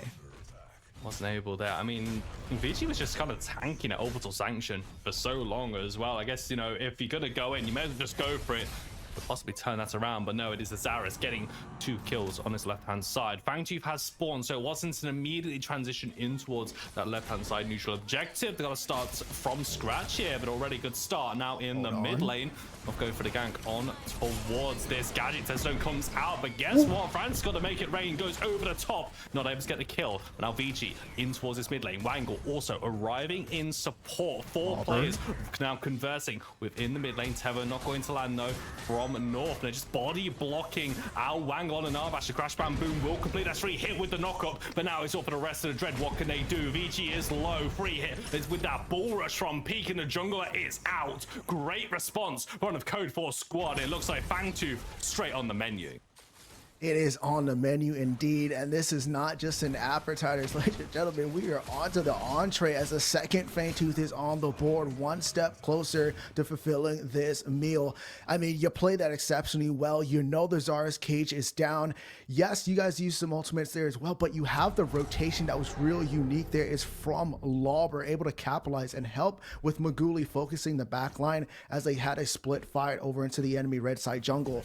And with that, the fight was not necessarily kill anybody. They did, right? But it was for the control over that Fang Tooth, and they pick up the second one. Now, moving a little bit faster around the map with that 8% out of combat movement speed. Getting it in towards their lock, and also one more step away from that, what we like to call the free Fang Tooth Monty as well. Of course, 8% offensive and defensive stats should the Code 4 squad able to take that third Fang Tooth. Granted, that's 4 minutes away. That feels like a lifetime in the game of Predecessor here, but you've got 2 very differing styles starting to develop here at 6. You've got Code 4 taking the neutral game here, and Dread kind of just going for the kills as best as they can. So Code 4 kind of have a very slight gold lead as we approach that 15-minute mark. Yeah, I mean, it's really only Warps on the side of Dread that really has a gold lead, right? Ghoulie kind of just not been able to find his kind of threshold to really thrive just quite yet. But like we talked about earlier, right? It's really where Peak is rotating together. No epoch value there. Big boop. Maybe that's going to be it. Bang! France with a missile to be able to clean that one up. And just able to land it there with the landmine boop as well. This is so alarming how quickly these players will drop. Vici trying to have a bit of a repeat performance on the dual lane. Going to force out the blink from Maguli, but he's going to stay alive. And now look, take away something on that blue side. But it's a very asymmetric map at the moment here as Lorba is knocking on the door. This tier 2 tower. Flick really has been struggling to deal with this Bale. I mean, there's not much that Flick can do, right? We talked about the matchup, and Wangle almost catched up, and the CC, even the blink being burned there, was a little bit upsetting, all for naught. Tier 1 tower, the life of the ogre. My goodness, C4, we said you were going to play aggressive, but I mean, they ticked it up a notch past that mid game. Yeah, it just feels like we've gone from kind of second gear into third gear at the moment, right? It's just a very slow escalation of the aggression here. Of course, they got that lead and now starting to move around here, but aside of Dread, you know, that's 2 players going towards the tier 1 tower and just getting dived by 4 members of the Code 4 squad here. Not able to back away, but I think there's some very worrying signs. I think if you are a Dread fan, if you are a Wangle fan as well, you just can't afford to keep doing that in a best of 3. You cannot, especially when you think about what Peak is running on this steel, right? You're running that Lotus. He's getting stack after stack, packing up, and he's just continuing to get buffed up. All he has to do is fight, right? Just keep being there for the takedowns to be able to accomplish that, right? So he's getting stronger every single time he's into these fights, and that's kind of one of the aspects of really kind of fitting for your playstyle, and Peak is doing exceptionally well here, picking up the steal. He's allowed to be aggressive, picking up the Lotus, so even when you're kind of rotating, sacrificing your carry, you're able to get value as long as you're a part of that takedown. And also, as long as the casino comes up big for you as well, if you're able to get the right stats rocking up there. Minifime taken away. That's France actually securing it with the R2000 for himself. Not really what we see kind of with the mid laner taking that Minifime for themselves. No, not always, especially when you think about the tier 1 and mid is already down, right? So there's really not too much of an advantage, but you know what? Maybe France is thinking about, I'm going to start to roam a little bit, right? He's driving around in 3rd gear. The whole team of Code 4 is ready to go. So this is part of the game where the rotations start to happen, looking to capitalize. We do have the Shaper up. It is past that time. The Cataclysm has hit, so that's also a potential buff that this Code 4 team can look for early before that 3rd Fangtooth to set themselves up to be able to get that 3rd Fangtooth and force the Dread team to answer these lanes that are already in crisis. And speaking of that crisis, checking back in with the Lorba lane, as it turns out, the Swedish off laner put on a real performance against Flick there. But you can see that Flick is starting to kind of hold their own against him. He did have that double level up coming from the Lotus. I mean, we talk about, you know, getting the takedowns and the Lotus giving, but also the Lotus take up away there. Flick's just not been getting these takedowns, has just been relying on the game clock advancing to get some of those stats here. Yeah, I mean, you rely on that, you're waiting 2 minutes for one, right? In the meantime, like you said, Peak is already picking that up, plus some with those takedowns. The deal really has to come into these fights, right? You have to leave the offlane at this point. Now you have to group up with your team. It looks like Dr. Flick is hearing us talk right now as they now group up for this 3rd Fang. You're going to see all 10 members on this. This is the 3rd Fangtooth fight. Code 4 looking to get that 8% aura that I love to talk about. Extra 8% damage, extra 8% armor. It's going to be up to Dread. Try and stop him on this one. I mean, you've just seen them converge on that mini-map here. I think this is the time where I've got to get everyone's attention, click my fingers, dangle some keys, because we've got a 5 versus 5 fight brewing in a very slow-paced game. Got Dread there, Flick with the blink on towards this Legion. Banner's going to come down, but that's a lot of attention. And Maguli bites the dust instantly. Advantage over towards Dread. Lorba not in position, but looking for a flank opportunity. They have a choice, Code 4. How do they want to play this one out? They're going to spot Lorba inside of the jungle. That Peak to help him out, able to just deal with a quick 1-2. But again, there's only so much that Steel can do here. There's a great knockup coming in there. That's going to be peeked down. That 10-stone drops on top, trying to make Code 4 fight in this narrow corridor. The health bar gets evaporated. Lorber trying to do what he can. He's healing as much as he can do, but the bodies are dropping on his team. France able to help him out there. North trying to chase down Vici over behind in the kind of behind the scenes there on the left-hand side, but does keep both junglers alive. That is 2 for 1 there, but it's gonna be Code 4 now onto this third Fangtooth. And it's really kind of free for them because now Legion has already respawned. A lot of resources have been spent. Pretty much every single ultimate is down on the side of Team Dread, but the Legion still has his. The Steel still has his, and they're coming back into this fight with more ammo and already with the HP down to 2k. Vici might be able to try and stop. Vici moving forward, going for the blink there, but North is gonna find it, getting the free Fangtooth. Monty and now adding on this lizard inside of the pit as well. Kill credit over towards France, but it's Code 4 get exactly what they wanted out of that fight. Free Fangtooth in play, and all those stats that 6 I know you absolutely love to talk about here. But now for Dread, there were worrying times, but now I'm kind of getting a bit scared at the moment here because they're throwing everything at this Code 4 squad and nothing seems to be sticking.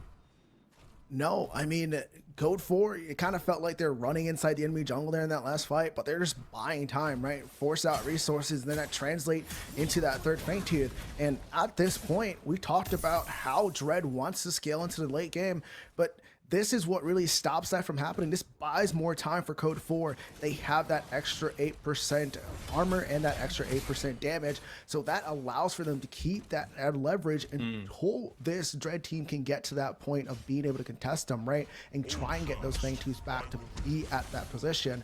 But I mean, how do you do that when you just can't win these fights, right? And you really have to come together, really kind of play that space and combine everything, right? They can't just poke out the resources. Use that Narbash, play the poke fight. You have sustain. On the side of Code 4, they don't. So just kind of bide your time there if you're Dread. You did see that collapse over towards the red side just before that third Fangtooth take there, and they did get the pick. You know, they combined the ultimates well. They were able to chunk out the Code 4 squad very well. They picked up Maguli very quickly, but in all fairness to Maguli, not really been active in this game. It's felt very much like a passenger. Just the spotlight hasn't been on him. He's just kind of dealing with warps, which really feels like Dread's kind of only shining light here. I think he's very slightly ahead of Maguli at this point here, and he's trying to get this Twin Blast involved. But they're grouping up, just trying to zone out the Code 4 squad from really getting too much on the map. Yeah, I mean, it really comes down to the safety of the Twin Blast, right? And just to be able to space your opponents, the slowing grenades, you have the ventilator, you can do damage from a mile away. So that's really the big point of why Warps is really kind of winning there. There's a rotation coming onto Lauber. I mean, this might not be a fight, but in the backhand, it's C4 on the chase. After the basic attack combination getting that knock up, North here, just to arrive on the scene, able to regroup, draw a line in that sand. 22 minutes in, we've got up all prime on the board. Now team really want to make that initial push here. Code 4 wanting to do this properly. They want the pick and then immediately transition towards the all prime. But Dread keeping their distance. They're ceding a lot of ground here. This is keeping members on the map.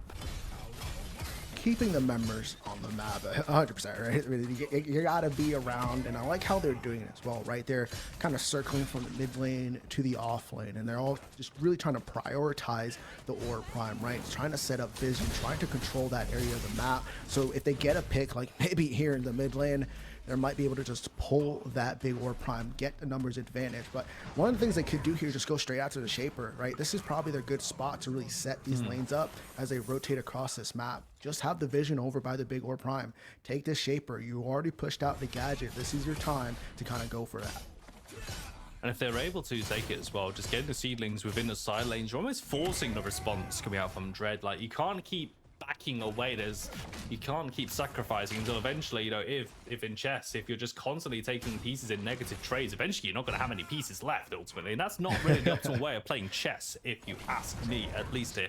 So they've got to just force a response, and you know, maybe it has to be that ultimate combination here. But this is a very tough game for them to try and figure out, because this Code 4 team playing very well, and I'm not seeing many mistakes here either, sir. No, I mean, besides, I mean, catching Maguli out from time to time, but when you think about the CC, once the Adele rotated there, he was pretty much dead to rights. You get comboed, you're locked down, and you don't have the HP bar or the armor to really kind of resist all of the attacks and resources spent on you. But what it does, those kind of open up a way, right? Because if you're going after Maguli, there's not really too much that you're getting from this Legion right now. And as long as Maguli is able to kind of throw out his orbital laser on Legion, his ultimate, he kind of uses that as a zoning tool, maybe get some damage and kind of cause a little bit of chaos for the rest of his team to clean up, as we saw before in a couple of these fights. He's just able to get that banner down as well. Just a little bit of that unstoppable buffer might be to survive a little bit longer because he is, you know, still a carry, still taking and picking up items as well. Of course, got 3 that I can see in his pocket there. Of course, Malady, the Vanquisher, Perforator completed as well. This Legion is going to hurt, right? It's just a question of, is Maguli going to actually survive these team fights to really see it matter here? That's going to be the big question for me, Six. But now, once again, we're kind of dancing around, but we're in a very important game state because we have 2 neutrals on the board to fight over. Fransto takes a really good funk from Wangle and turns attention on towards his tower, so he's holding onto that blink as long as he can and will utilize it, but keeps to make it rain for this upcoming fight. Dilla, Wangle going low. North did land the Tether, moving in towards the river. Now Lorba dealing with both Flick and Vici, level 17 on this Bale. Now pushing forward, Peak sees an opportunity to dive, but again, he's not fully engaging towards this fire. They're just able to corral them forward here. And now Dread waiting for their ultimates to combine. Kingslayer comes out of the sanction, also used as well. And this is a fight outside of the red pit. Teststone does come out. Code 4 trying to get as far away as possible. Allow France to get the damage from above them. Make it way in the R2. Bowders, landmine, boop. Both Wangle and Zilla back in towards the blender. And allow North to follow up the damage one by one. Dread will fall. And it was Code 4 finding that team fight. Triple kill for France. I mean, Maguli goes down again, but that orbital laser was such a crucial part of it, right? The Kingslayer into the orbital laser combo. While you're in that air, it's not going away from you. You're still taking damage. Oh my goodness, C4 France is going to get taken down as well. This might be an opportunity for Dread to be able to contest the Primordial Fangtooth, and that was actually what they needed to push out this Code 4 team. It feels like they're just kind of in a situation where that sort of blip can kind of be let go, right? So, okay, we're just going to reset. Yeah, France gets picked up, but also shut down as well from Warpsy. You can see he has got that a gold lead over Maguli. Those assists starting to add up, though, for sure here. He's able to keep it level, but there's a big shutdown in towards his pocket. It's maybe a blip, though, Six. As both teams are just kind of able to reset, and we're back on the map here. All 3 neutrals are still on the board. Yeah, I mean, we're back into the state of waving the white flag, but what I love about that play there is it created a lot of timing, right? So now C4 is going to have to do that all over again. Everybody's going to have to fight, but they don't have the prioritization. France is down. The numbers advantage go to Dread. They have the sustain. They can't really look to really contest the Shaper by too much. The ultimates aren't coming back up just quite yet.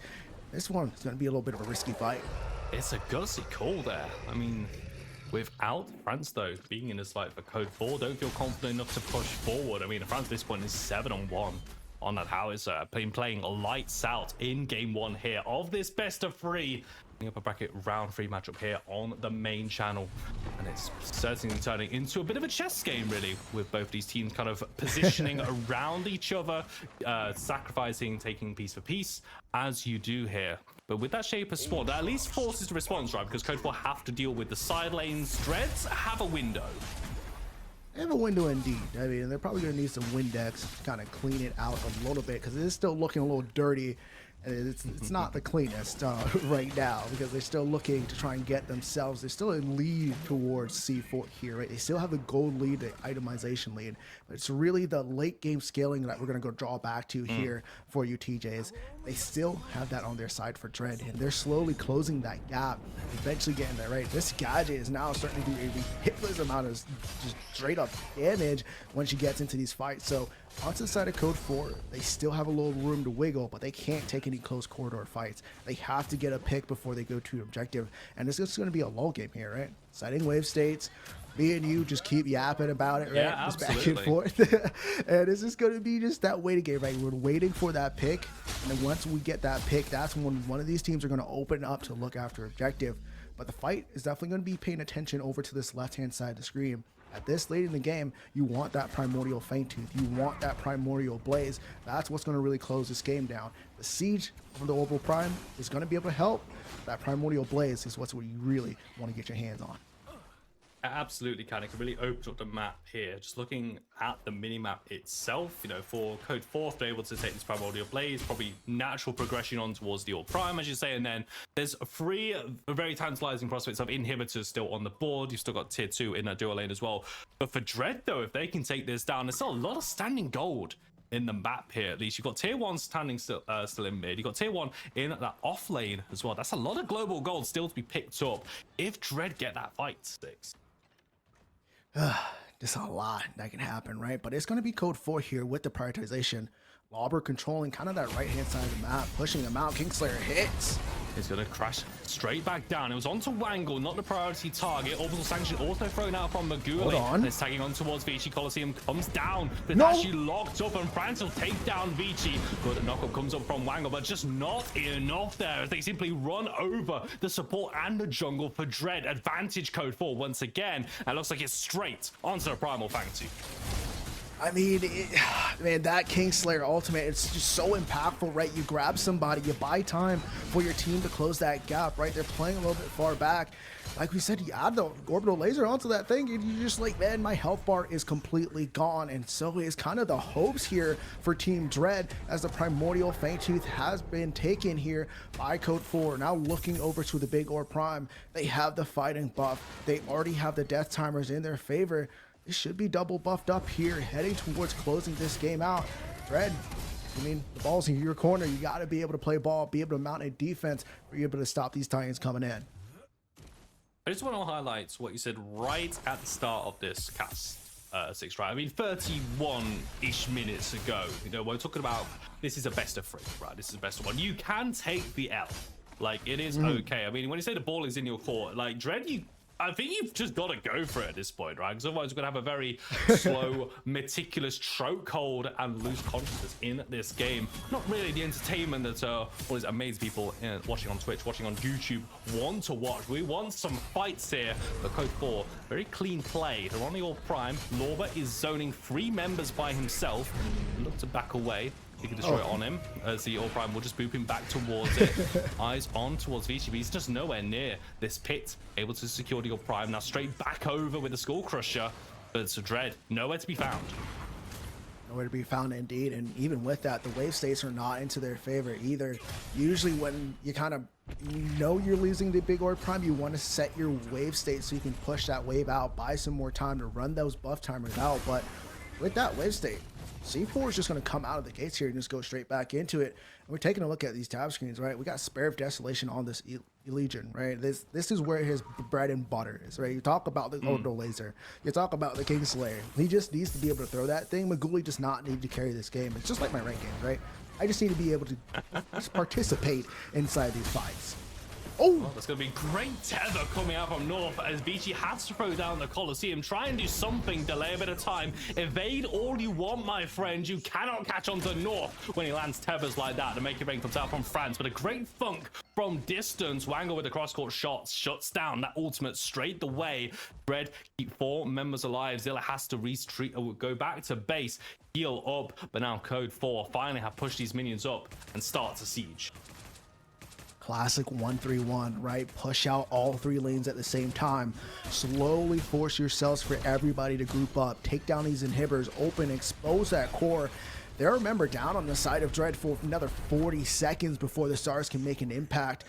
Good thing, though, the Primal Blaze is going to be kind of extinguished here. They're called the fire department, but their inhibitors are not being put out. They're being put down. These waves are slowly building up. One more crash here can set themselves up. They got another 20 seconds, TJ, to look to close this one out. And all that Dread have really is the wave flip from this gadget. That Tesla is such a massive cooldown. They can get that out. The minions clear, and if Code 4 is still around, will be pretty good. Teva is going to land on towards Flick, going to force out the Blink Wangle, though. Goes for the Crash Bang Boom. Going to knock up onto 4 members. Pulls everyone in with the Mesmerize. Now Flick looking to combine. Peek with the Shield Slam onto the backline. Make sure there's no follow-up, and that's going to be Flick down. Jump pad has been taken by Vici, but Lorba throws him even higher. Gives him much more of a view. The Spirit of Nick gets the kill onto Maguli, and Tesdome finally taken out. Peek taking the ticks from that gadget, but keeping himself alive, and now on towards the core. Drop to 70%. This is unrelenting from Code 4 right now. Still keeping pressure, but they stick or do they twist? Oh man, this wave here kind of buys him a little bit more time, but not enough before Adele's going to be able to spawn. Ichido needs to be careful, be able to get caught out. If he can get caught out, but Colosseum not available. A Crash Bang Boom not also there as well. Franz landing the damage. Vesh ticks might be able to take down VTB, just gets to the fountain, but now the rest of the Code 4 squad turn their attention on towards the core. And turns out it was a lot easier than we thought. The core drops in this game, convincingly goes to Code 4. Very meticulous, very clean macro play. Coming out from the side on Dawn. Yeah, I mean, that's how you do it, right? You saw both teams are playing their advantages. They don't want to put themselves in a bad spot. It's a little bit slower, just a tad bit, but it's meticulous. That's why I'm here, man. That's why I'm here. I'm in my element. I'm here for these games, honestly. Are we sure we're on the right server? I don't know. I got to check with the admin side. I got to make sure everything's good to go. But yeah, man, I mean, C4, they played to their comp. They took the fight towards Dread. Did not make them feel comfortable at all. Even when we talked about scaling into that late game, we're not going to give you that opportunity. We're going to keep on putting on these Fang 2s, stack up, get that extra 8% throughout the rest of the game. And once we have that, we're going to keep going at you. They had a great combo. They used it every single time past the 20-minute mark, I believe, is King Slayer's here. Here comes the Orbital Laser. That's enough damage to kind of cause chaos for the side of Dread to not be able to really think too much on their feet. I'm just going to throw a very quick question before we put it back to our desk 6 here. For Dread, what do we change? Do we change the game or do we change the draft? I think it's more about changing onto the support role. You pick the Narbash with the gadget. You're relying too much onto the late game. You keep there. I would have picked somebody up that's able to at least facilitate a little bit more on the end to kind of help your team keep going, right? If you're going to scale into the late game, it has to go against the comp, and that comp was looking to fight you, looking to get a lead, close this game out early as much as they can, and that's what they did. So you got to be able to kind of draft to execute and kind of mitigate that coming to your end. Great performance from Code 4. Dread got a lot to think about, but that's going to do it from us. And game number 1 finally comes to an end. I'm going to throw it back to the desk for the post-game breakdown. Thank you, TJ and F6. Haru, game 1 in the books. C4 are able to take it. It looked a little close in the early portions of it, a little back and forth skirmishing going on, but at the end of the day, C4 able to get those neutral objectives and just kind of push ahead. What else stuck out to you about this game? It was a really exciting start. I think Dread responded very well in the early game. They were able to punish Maguli's a lot. Blue Blink early 2v2, and they were able to kind of snowball off that. But unfortunately, C4 did a really good job of recognizing that recognizing the cooldowns of the enemy team and then forcing objectives off of it, and kind of just snowballed off that lead continuously. And that's just something North, he's a multiple-time PCC champion, multiple-time MVP, I believe, as well. That's just something you expect from this level of play. As we said at the beginning of this, neither of these teams had dropped a game yet. That's Dread's first loss of this summer summit here, and they still have some hope within them. Best of 3 series here, so they've got 2. I want to ask you before we get into our replays, is there anything specific you'd like to see Dread change in order to maybe have a better performance in game 2? I do think that a large factor for that game was the way that they drafted. I think Dread had a really good strong 3, but I think a big mistake for them was picking up the Narbash and forcing the Adele into the off lane without knowing her matchup. And C4 kind of just responded. They picked the Bale. That matchup is borderline unplayable for Adele, and they were kind of able to snowball the lead from Lobber into North, and then North just kind of trickled into the rest of the lanes. Yeah, I did really appreciate that drafting out of C4 and like their ability to kind of identify that Adele was going that way. I do want to get into our replays here, and the first one comes from what you were talking about earlier. They got that blink out of Maguli. Vici comes over, utilizes that, and picks up a double kill within this. Haru, kind of give us a breakdown of what we're seeing here. This one got me really excited. So before this play happened, there was actually a 2v2 in the solo lane where Maguli not only died, but also had to expend his blink, and then Dread just instantly responds by re-ganking this, Ichi picking up the kill on Maguli, and then also with an insane spear picking up the double kill by Peak, which I thought was just really well played by Dread, and what I thought was going to be what I thought would allow them to continue to stabilize the game. And Vici really living up to the whole, if you are not living life on the edge of your health bar, you're taking up way too much room on the Sanctuary. They're getting to basically 1 HP. Wangle comes around the corner, provides a little bit of healing, but Peak wasn't going to be able to get that last shot onto him anyways, not without any sort of range in it. So it started off looking okay for Dread, but then we started to see some things like we're going to see in this next replay, where the C4 team was just getting a little bit ahead of us. Take us through this Legion combo into the triple kill in the Howitzer. Yeah, absolutely. I mean, at this point, I think we all understood that C4 was in the driver's seat, and in the draft, we were kind of talking about the win condition of the Dread side being the Coliseum into the Gadget ult, but we also kind of forgot about the Wombo combo on the side of C4. The Kingslayer into the Orbital Sanction. Once the Bale has someone locked into the ult, they are just eating the full damage of the Legion ultimate as well. And that full amount of damage is usually equivalent to pretty much a health bar, especially 26 minutes into the game when that last team fight did end up taking place. And at that point, it just snowballs. They go directly into that Primal Fangtooth. They go get the Orb Prime. A couple minutes later, bada boom, bada bing. The core is down. It's 1-0 for C4. And we're going to need to see some better stuff out of Dread, or maybe just a little bit tighter execution, I would say, for this next game that we've got. I think for this game, Dread is definitely still in it. They are all very good players, and they are definitely have the competency to beat C4. I just think, especially for this patch, the draft is just so important, and you can't be giving players like Lobber the edge in the draft to the point where he can pretty much do whatever he wants, because C4 will take an inch and then turn that into a mile. They will. They've got very good macro understanding of this game, how it's supposed to be played. They are loaded full of talent on both of these rosters here. I believe we've got our draft for game 2 prepared. I would like, we kind of already talked about maybe a little bit of changes in it, but I'd like you to kind of like elaborate on that. What sort of heroes do we want to see like Wangle and Flick on in this draft out of Dread? I think Flick has been doing a really good job on the picks like the Greystone. There was a point in scrims where this dude was just going Feather every single game. You couldn't kill him, and he was just permascaling into the game for free. And then in terms of Wangle, I feel like he's always excelled on the engage picks. This dude, I think, has the best Aurora in the game.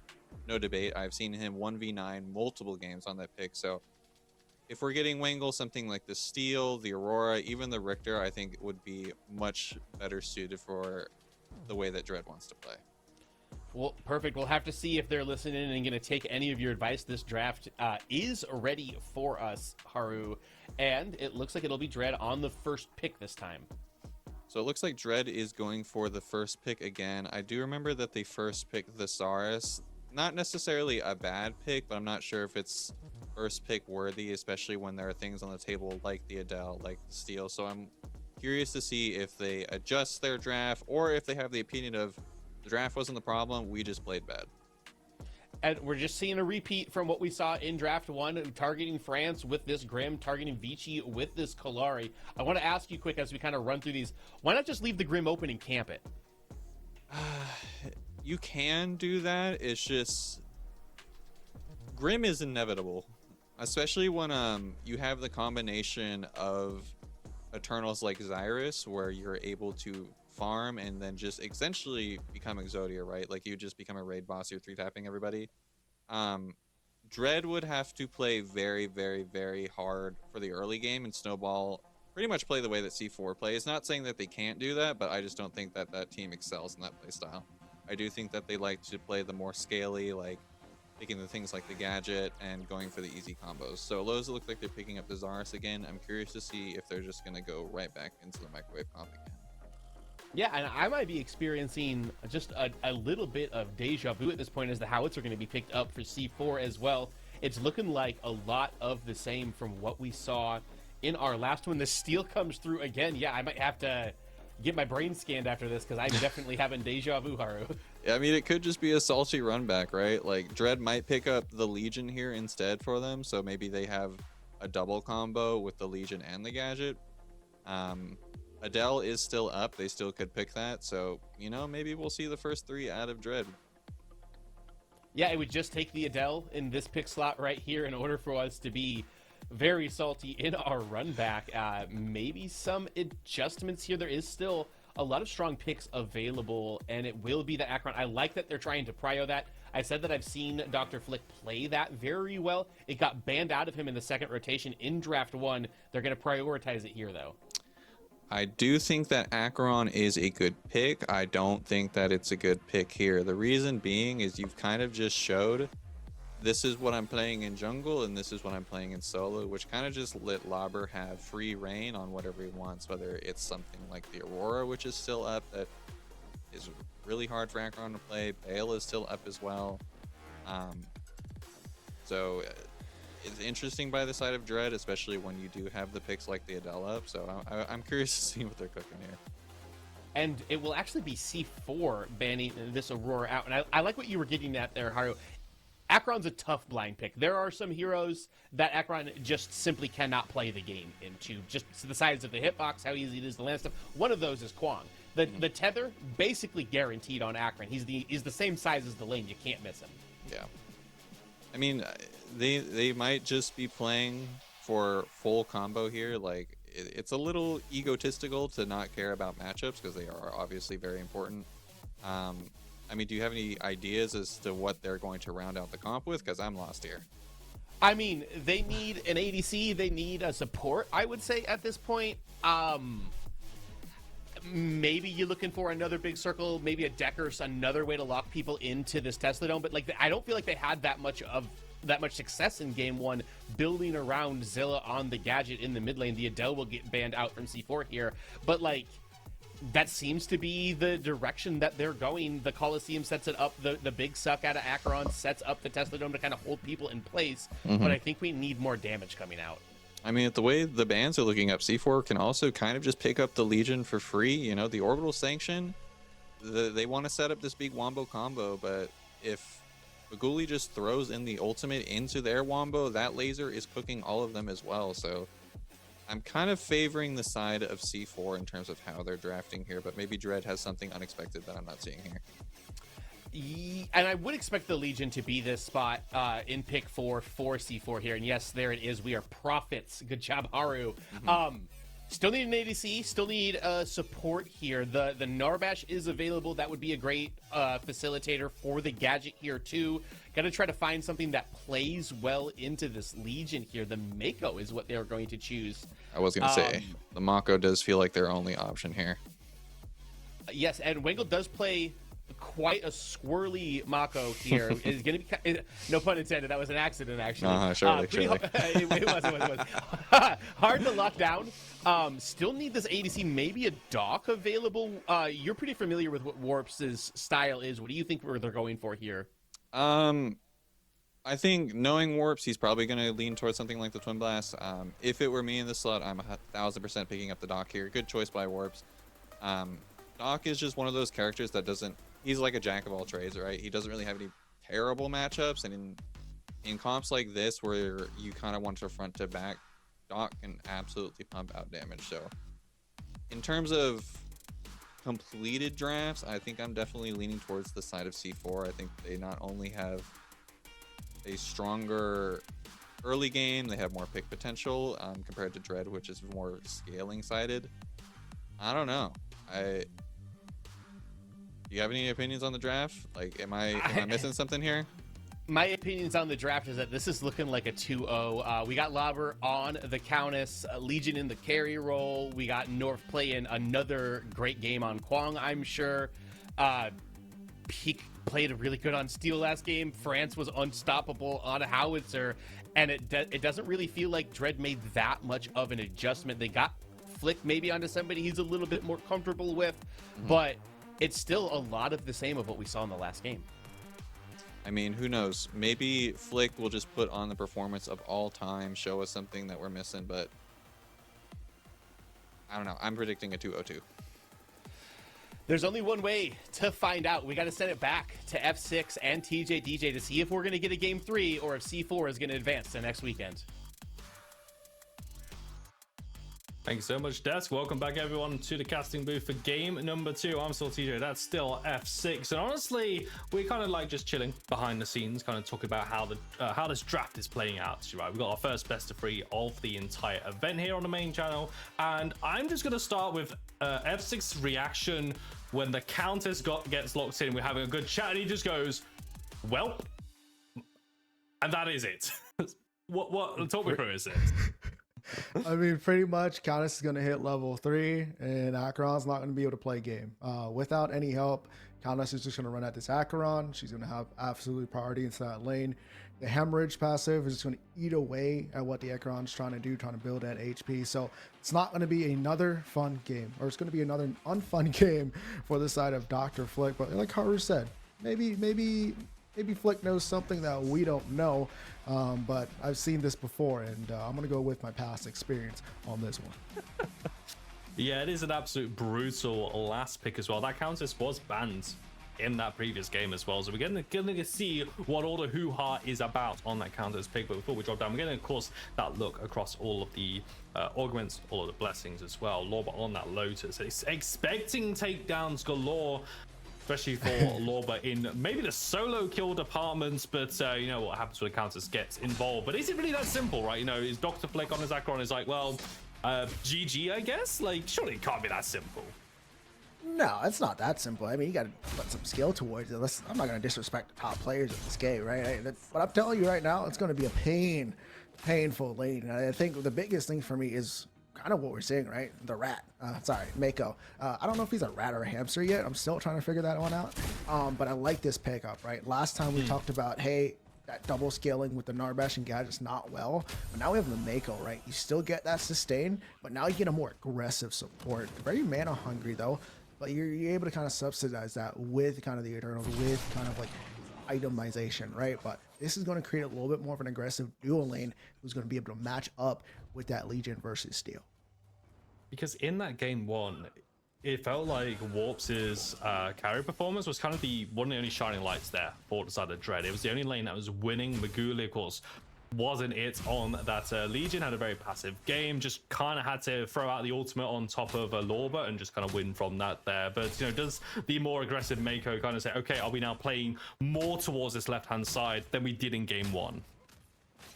You gotta try something, right? You gotta be able to adapt. And even though on the side of C4, I mean, they adapted a little bit with the Countess pick, but it's really still this mid lane matchup that I'm kind of looking at, right?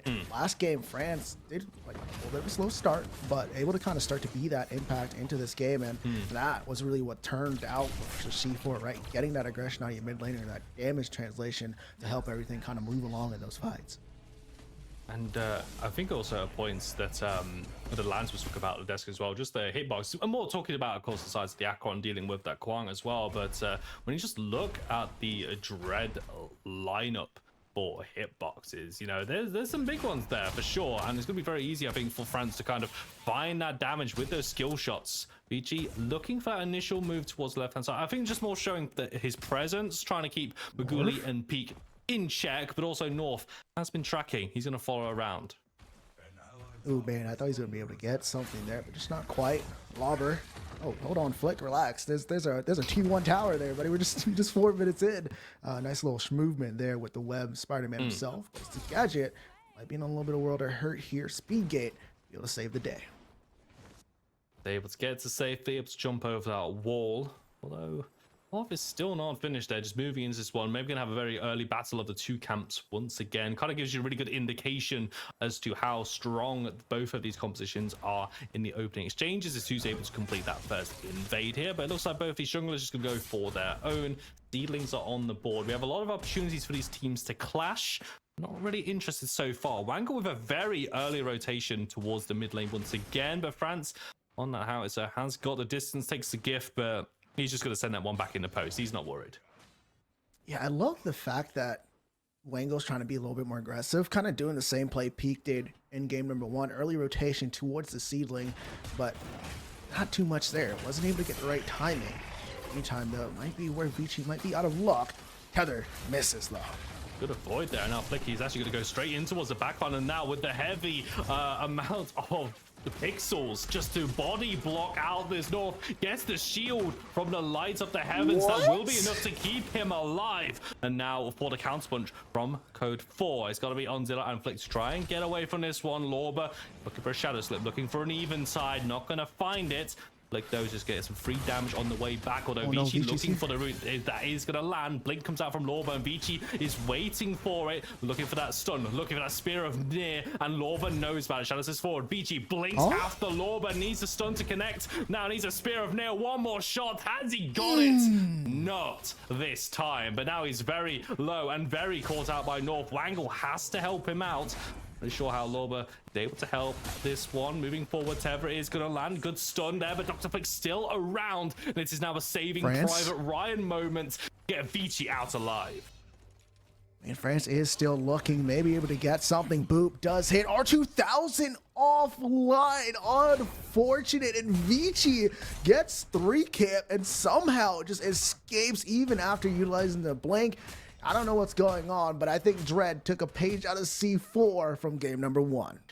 Ooh, Lee, that was tense. I think everyone can kind of let out a collective sigh of relief there. How on earth did no one die? I mean, we have got blinks utilized in that play, but no one was actually observed. And actually, look at it for sure here. But no one drops. That's very important here. Now, ultimates are coming online. And forget feeling 6 though, if that fight happened just 30 seconds later when we had some ultimates, that's a very different outcome. Oh, 100%. I mean, you think about the Coliseum, you think about the feast on the Countess. I mean, that's when everybody starts to come level up. I mean, there's so much that can happen at that point, but just not quite yet. Still 0-0 onto the kill board, even with all this chaos we have witnessed. Nobody's even been looking at the objective yet. Fangtooth has been out for almost 2 minutes. Mini primes are about to spawn, so maybe these next couple of fights for these objectives, I think, is where it's going to be able to kind of start to get these, capitalizing on these kills that escaped earlier on. Just want to pick your brain though. I mean, we're in this scenario 7 minutes in, not for lack of trying. We haven't got any kills, no one dropping just yet. I mean, who does this kind of favor in a way? Who's the happier team in this current game state? I mean, it's going to be kind of Dread, right? You're kind of pushing back at C4, playing their game, and you're not losing this time, right? So that might be it, but I might be able to eat my words here. Wolves was going to go for the book shot, sees no way out and trying to get the kill. Also section onto Wangle, force him away, and first blood given over to Maguli for the side of Code 4. Good start for them, but took some time. I mean, took a little bit, just one little 1-2 bull rush into a shield bash. Definitely be able to save the day. Now we see that damage translation we were talking about. Flake, I don't think you want to take this fight north on the way. Feast is up. Just needs one bit of CC to land.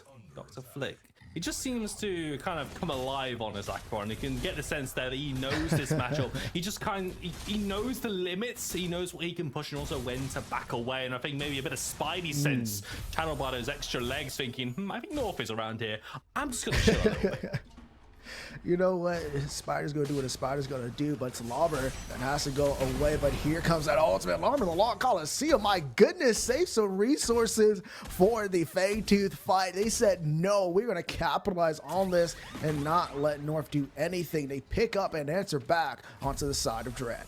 It's a good response they need. But I think 6U highlights it as well, as they threw a lot on towards that one single pick here. And I think that kind of indicates that we're not going to see that transition in towards a mini prime, in towards a Fangtooth, but it's just kind of getting gold, right? You know, gold and towards Dr. Flick, and also gold onto the Murdoch here on our screens as well, with that global ultimate there. Another kind of string to the Dread bow.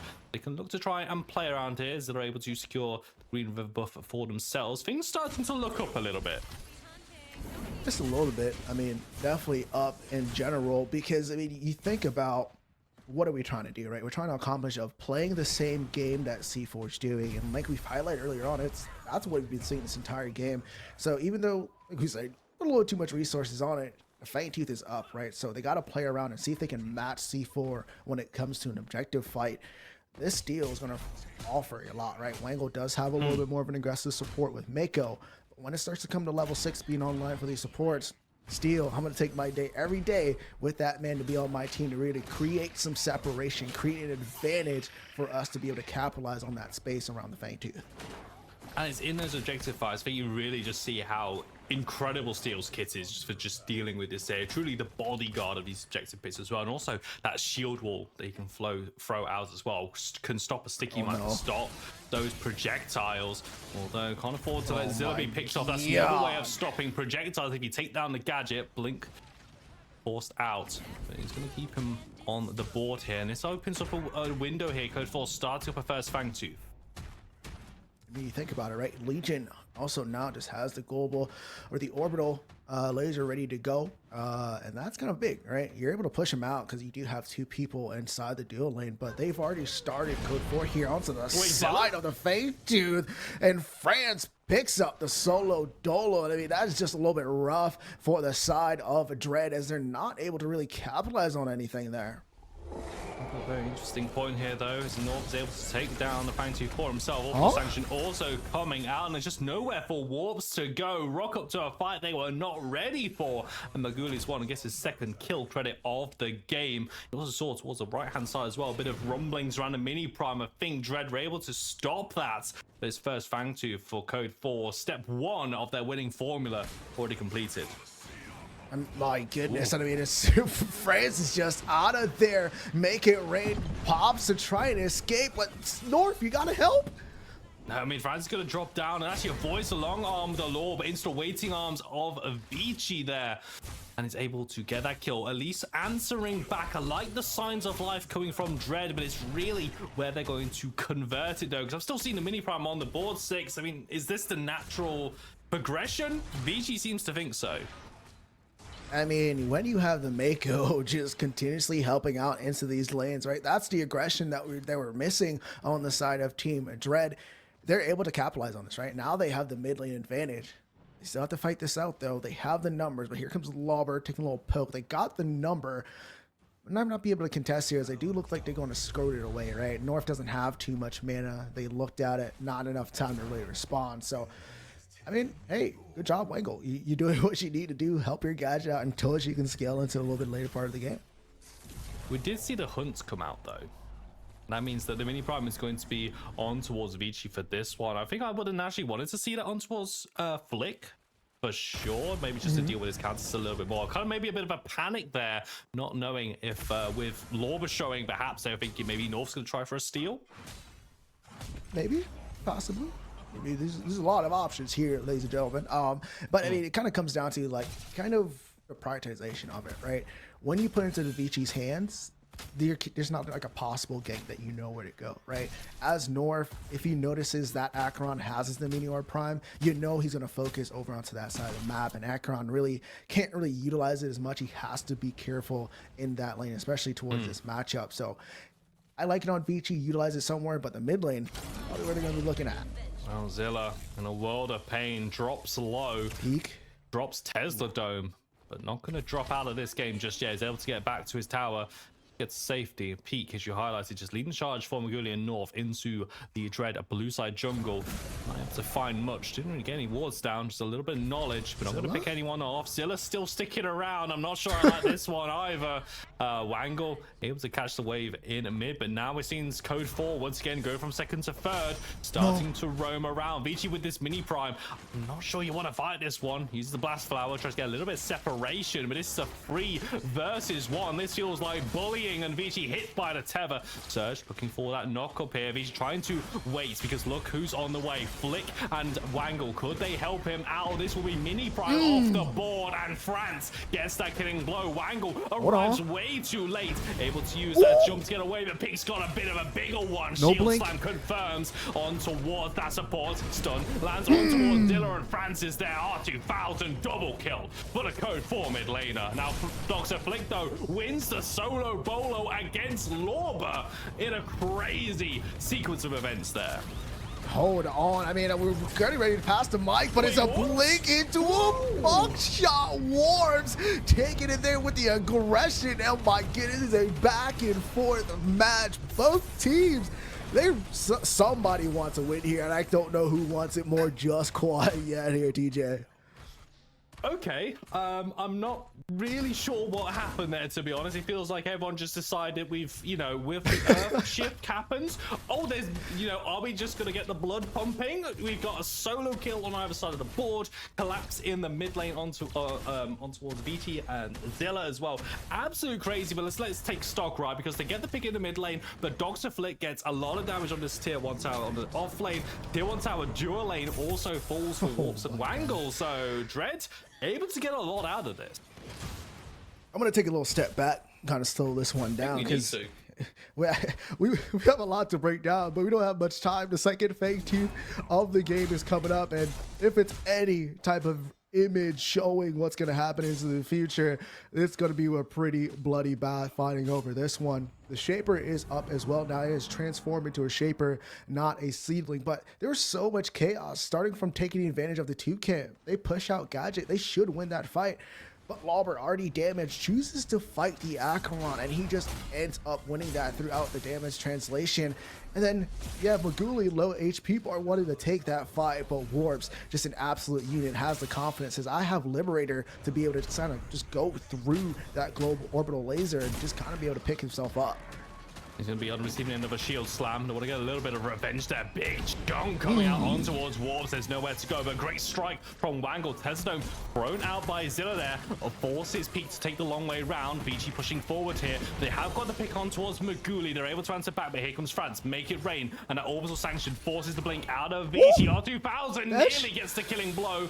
Although might be ticking down, but it seems to be alive for now. But the fight's going to carry on because Dr. Blake to consume. Says Pete, come over here and give me a big old hug. That's him dropping down 2 for 1, but Flick is on a warpath, jumps forward. The knock up on towards North, looks to get away. Maker's gift gonna land from Wangle, but that's the end of the fight. Is Code 4 losing bodies, and Dreads are looking for a Fangtooth for themselves. Okay, we got to sit back, relax one more time, because there's so much that went on there. We know that Warps kind of already utilized his blink. So on the side of Code 4, they're like, hey, we're going to go after this fight. They do, but at the same time, you don't have anything else up. You already pushed in, but Mako Wangle there was really the key play, utilizing Mako's ultimate, pushing both of the dual Steel and the Legion into the tower, making that space, forcing resources from those dual lanes and collapsing to really get the big out of that. And then Dr. Flick really to seal that play out, rotating early, noticing he needs to get over there, help his team secure at least one Fangtooth so they don't have to worry about it for the rest of the game. It's absolute cinema of a play. And I mean, I'm not gonna ask you again, TJ, but this one has to be a banger, right? I mean, I think we are approaching banger stage here on this game. 6 kills to 7, 17 minutes 45 seconds on the clock. I make it here, but immediately, let's focus on Flick, right? Because we had your reaction when that Countess gets locked in by Lorber. The death saying, that Flick needs some like revolutionary, miraculous performance here. And he's kind of doing it. I mean, this Acheron is playing well. He's doing it, man. I mean, sometimes you just gotta go out there. He's doing the thing, guys. I mean, you just gotta go out there and show up, right? We just make assessments based off of what we got, right? But here comes that factor that we can never predict, right? What are you like when you drop down into the Sanctuary? This is why we say play like a champion, and that is what we're seeing out of Dr. Flick here inside this off lane, just continuing to help out this team, and this Dread team looking to push this one into a game 3, not letting C4 out. Still signs of life in this one. Looking to contest the mini prime, but immediately D4 are able to drop the aggro. Stasis value coming out from Zilla. Able to buy a little bit of time, but he's just going to be standing still. Allows that Make It Rain to hit every single tick. 1 for 1 though. Mid laner for jungle as North bites the dust on the right-hand side. Dread able to reposition. Franz looking to move back. Line and sand will be drawn once again. It's only the 1 for 1. Our team feeling confident to push forward, but it means with jungle down, it's going to be Dread starting on the mini prime. They have the complete advantage here. They have the hunt. It is upgraded up to that 1200. They kind of changed that, so there's a little bit more of a capability of being able to secure these objectives, but Dwarfs, that might be the next target. HP bar just completely disappearing. Pink, though, in there. Gonna get completely caught out now. Worms is alone. Gonna have that Liberator shield. Might keep him alive. He lands the basics. He drops to Maguli, but that's a trade you take every single day of the week. But the fight's still happening in the river. Good knockup from Franz. Stasis will be utilized by a little bit of time. BG gets knocked in by the bull rush. Having to try and get away, and there's nowhere to go as now Maguli enters the fight. The Legion has a point to prove. He's got eyes on this overgrown spider. Flick looking for the knockup, looking for the damage. Zilla helping out as much as he can. Seeking Destroy over the top of Maguli, gonna force that blink, and also getting a shutdown into this Gadget's pocket. Oh my god, I feel like you've already heard all my reactions as you're going through this play, but I mean, just I could make a soundboard, but my goodness, this is just so exciting, man. This is PCC. I mean, one after another, you take a fight, you're like, okay, good job, you know, let's fall back. No, I mean, just back and forth, both teams just playing that one play style. We're never going to give you everything for free. If you're going to take something from us, we're going to push back when we find that opening. And both these teams right now just playing an exceptional game overall. I mean, slight kill lead for C4. But you look at how Dread's playing. They're capitalizing, answering back time and time again. And it's really going to come down to this third Fangtooth fight. Not necessarily for the third Fangtooth buff, but to be able to get one step closer, seeing who really has a closer vibe towards the tempo here that they're able to push throughout the jungle. I just want to highlight as well, this feels like a completely different Dread team from what we saw in game 1. That last game, they just didn't want to match. They were willing to sacrifice everything, didn't really push up, but this is a revitalized team. Blick looking for Franz. Good landmine. Able to get Franz away, but they force out to Make It Rain. Also Flick's got an umbrella though. He's going to weather the storm. Beachy takes a little bit of that damage. Going to reposition. Look towards the minimap. Look towards the river. Reinforcements are on the way. Red recognizes. Looks back away. Peek. Looking for that stun. Gonna find it on towards Vici. Still keeping him alive. Jumping away as much as he can. Shield slam will land. Looking for the evade. Strike comes out. Lands onto 3 people. Great disengage from Wangle. But look at Zilla. But potentially they could go for the play there. Off lane though. You've got Lorba pushing out. Taking down the tier 2 tower. Relishing in the chaos. Dread need to make a call. What do they do? I mean, you still got to fight for the third Fangtooth. I mean, you necessarily don't have to. Somebody actually just go back. You have to stop Countess from pushing all 5 members, though. Now Countess gets to get these timers. If they all show up onto the map, Countess is going to be able to rotate into this fight. They're taking damage from the Fangtooth, not burning it fast enough because C4 is here controlling this pit. And I don't know why Dread is just letting them enter. This could be a very dangerous point there as Lorba's going to dive onto Zilla and absolutely feasts on this Gadget, but they're forced away from the Fangtooth, and now it is Code 4 with control of the pit. Wangle is low. They've overstayed their welcome. There's nothing left in the tank, and Code 4 is going to help expedite them back towards their base. Wangle will live, but there's no way for Veach to secure that, and North forces the Fangtooth in towards pocket of C4, but that was tense. Oh my goodness. I mean, they just, somebody had to answer there, like to at least keep her there onto that lane, because like we said, she rotates, gets the kill on Gadget. Now they have their second Fangtooth of the game, extra 8% out of combat movement speed, but it's bigger than that. We said who's going to be able to find that tempo to capitalize. C4 played it well. They aggressed on, didn't commit too far in, played that space, buy some time. Lauber gets the T2.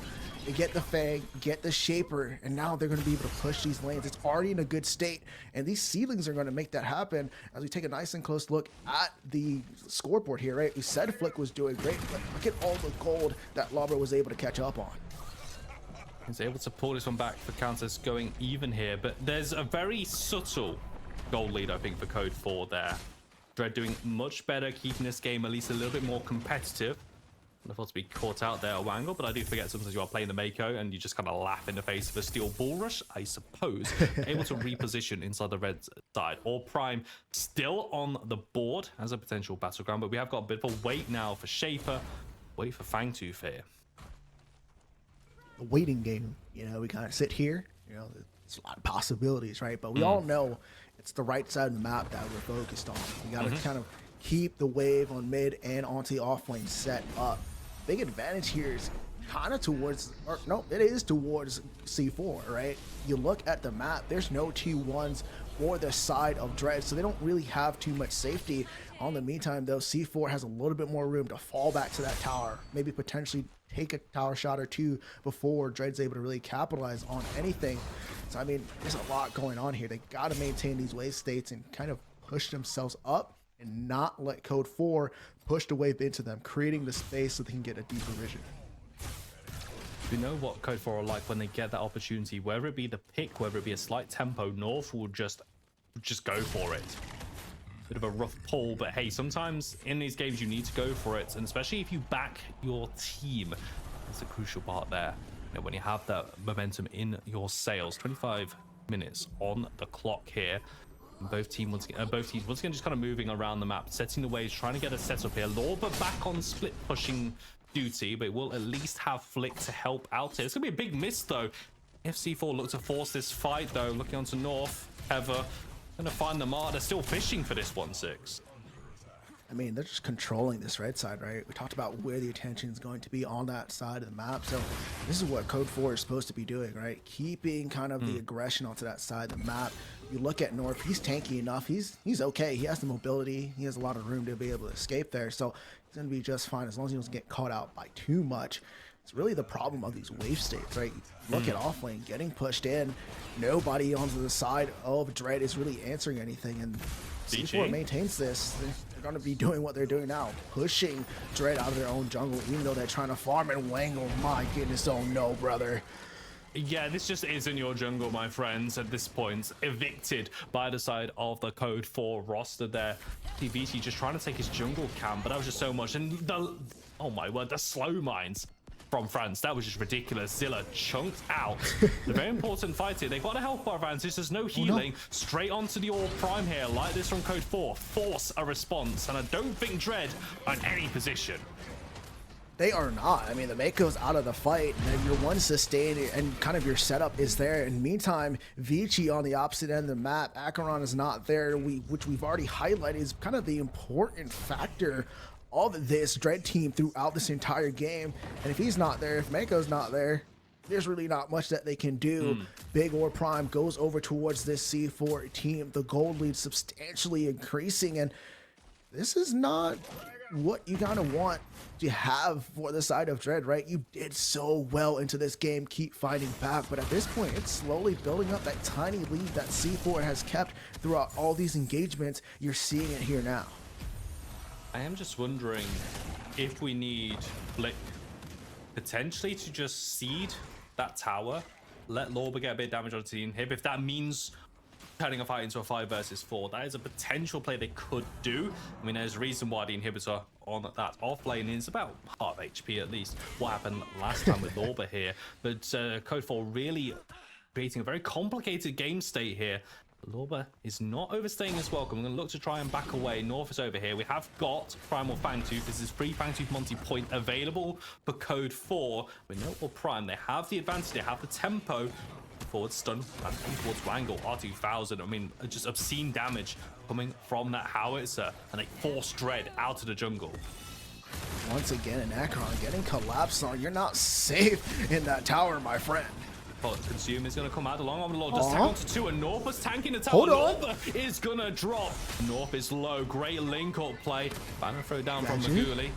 Let's try and blink away all sanction. I'm going to do a little bit of work. That one towards Wangle gets deleted by the ultimate, but the North is still alive in this fight, but now Flick arrives on the scene. Flick is back. Thrown over the top to finally take down Maguli. That is a 60-second death time onto so many members of the Code 4 squad there. The mid inhibitor has broken France with the split push, but might have cost them a Primal Fangtooth. I mean, but you still can't go in there. If you look at what this howitzer have, make it rain popped. He's going to go for the damage on towards Vici. Turn attention on towards Zilla. Going to get the kill. Primal Fangtooth is not taking very much damage at all. He's going to look to help out. Flick dealing with Franstead. Your Prime is still on the cards there. Slow Minds. A fair amount of work on towards Vici. Warps, pushes forward. Very much thinks better off it. Immediately backs away. But they've got them off the Primal Fangtooths. Code 4 do enough. They do enough, and indeed, my goodness. I called out Akron's getting ganked. He might be in trouble, but I just love the response from Dread. I thought they did not have too much fight left in them. They have proved me wrong yet again. It is what it is, but you lose middle inhibitor though, and that's a little bit crucial on my end, right? Yes, it's a little bit easier to defend, but the fact that you have to worry about it, you can't really take too much time to play around and wait anymore, right? You gotta worry about it, because if you take too long, then you start to get your core damage. Somebody has to answer, and that's the opening C4 needs, and that's all they need to really capitalize on it. Let's see if they can find it though. Wangle caught out again inside of the river. Dread are going to be a one-man down for the next minute. And Primal Fangtooth still on the board. Immediately, you've got Code 4 moving over there, but Dread know they have to respond. They have to push up here. Very tense moment. North's going to start. Primal Fangtooth takes a little bit longer to take. This could get a bit dicey. Sometimes you just gotta roll the dice, kind of see what you get.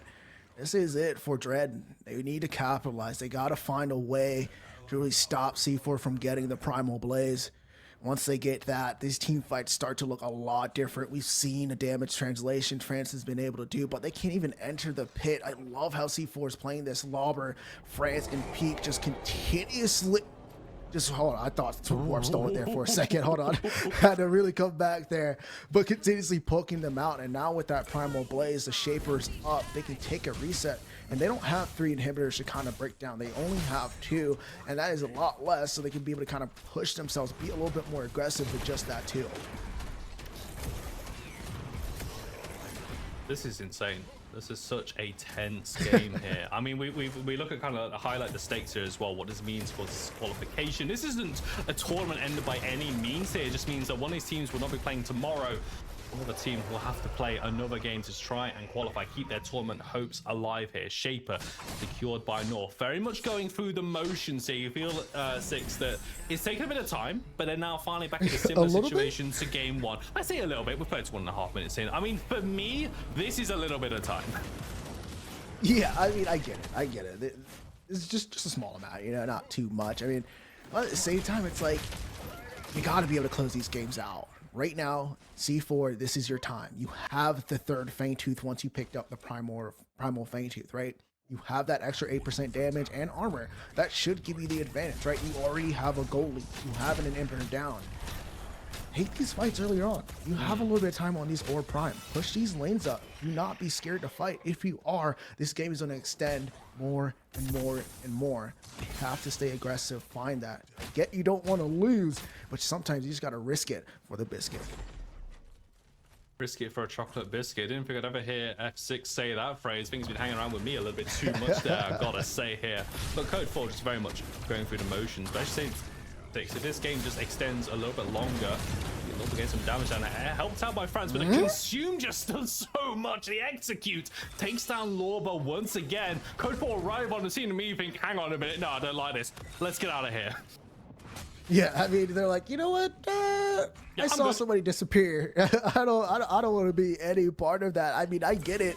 I said take a fight. I didn't say run into the G2 tower. But I mean, this is the advantage that Dread needs. They found a pick. Now they have the numbers advantage. They still have to be careful because this Primal Blaze does hurt. There's a lot of range poke that can come out of the C4 team. But the big Ore Prime is up.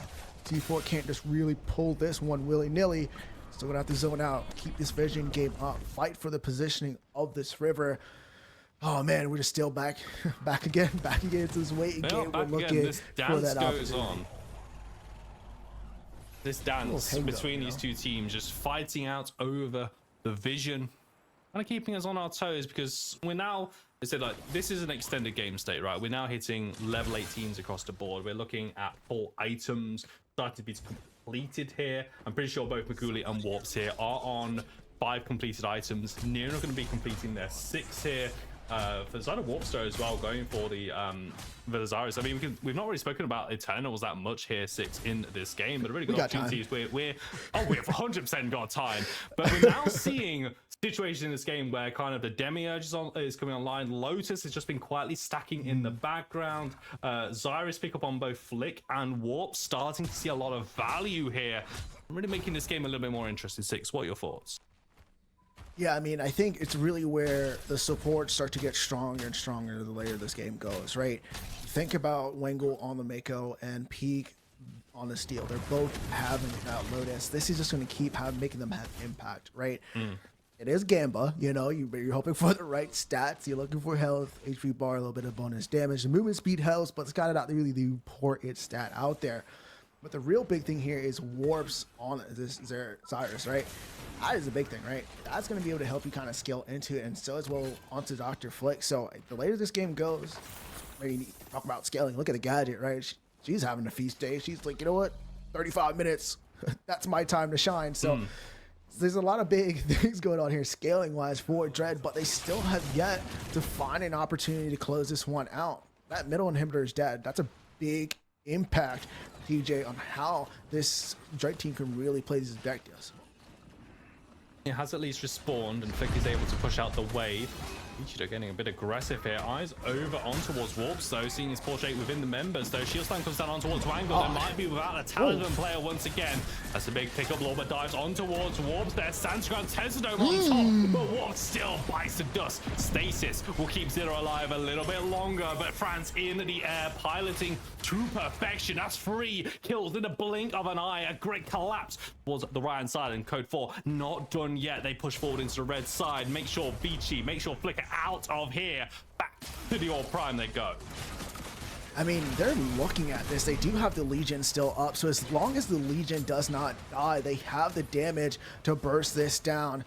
I don't know how they get out of this one. At least for the side of Dread, the wave state is in their favor. It's going to take a hold on there as Fiji is looking to try and capitalize, barely escape him, or does he as P? Oh, blink for blink, whiff for whiff. Able to push on out, and this should open up the Orb Prime for C4. Fiji just able to keep himself alive there. I see the blink exchange comes out, but ultimately it's just the zone. Peak's doing his job. The bouncer at the door, making sure no one can get through without the proper ID, making sure that you look over the age to drink and all that stuff. This is what happens with longer games, you know. Dicks, I kind of go a little bit too lightly at this point here, but this is a great time to look at the tactical, right? Kind of get everyone on board with where we are at. Huge shout out to our observer there as well. But this is gold leads. Everything is in favor of Code 4. Everything. I mean, first of all, I just want to point out, if we're ever looking at a tab screen and you're seeing 400 CS, just know the game has gone on too long, and both teams have just been making mistakes throughout this fight. But I mean, you're getting to the point where you're not going to be able to buy any more items, right? You're not going to be able to really do anything. Yes, you get tonics, but at some point into this game, if they don't close it out soon enough, it's going to come down to one simple play. Who is going to be able to get that pick, secure the numbers advantage? And I mean, at this point of the game, also death timers, right? You get picked at any point in this fight, you are down for the count for probably 16 years for what it seems like inside of the sanctuary. But it's a Shaper advantage going towards C4 as they start this one up. I don't think they should commit.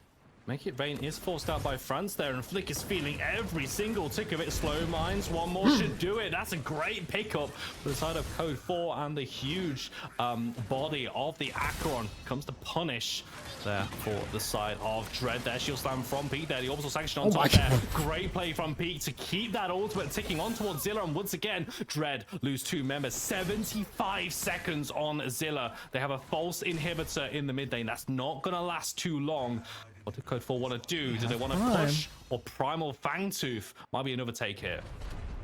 I mean, they don't have the wave clear. I mean, the only person to really be scared of is Vici.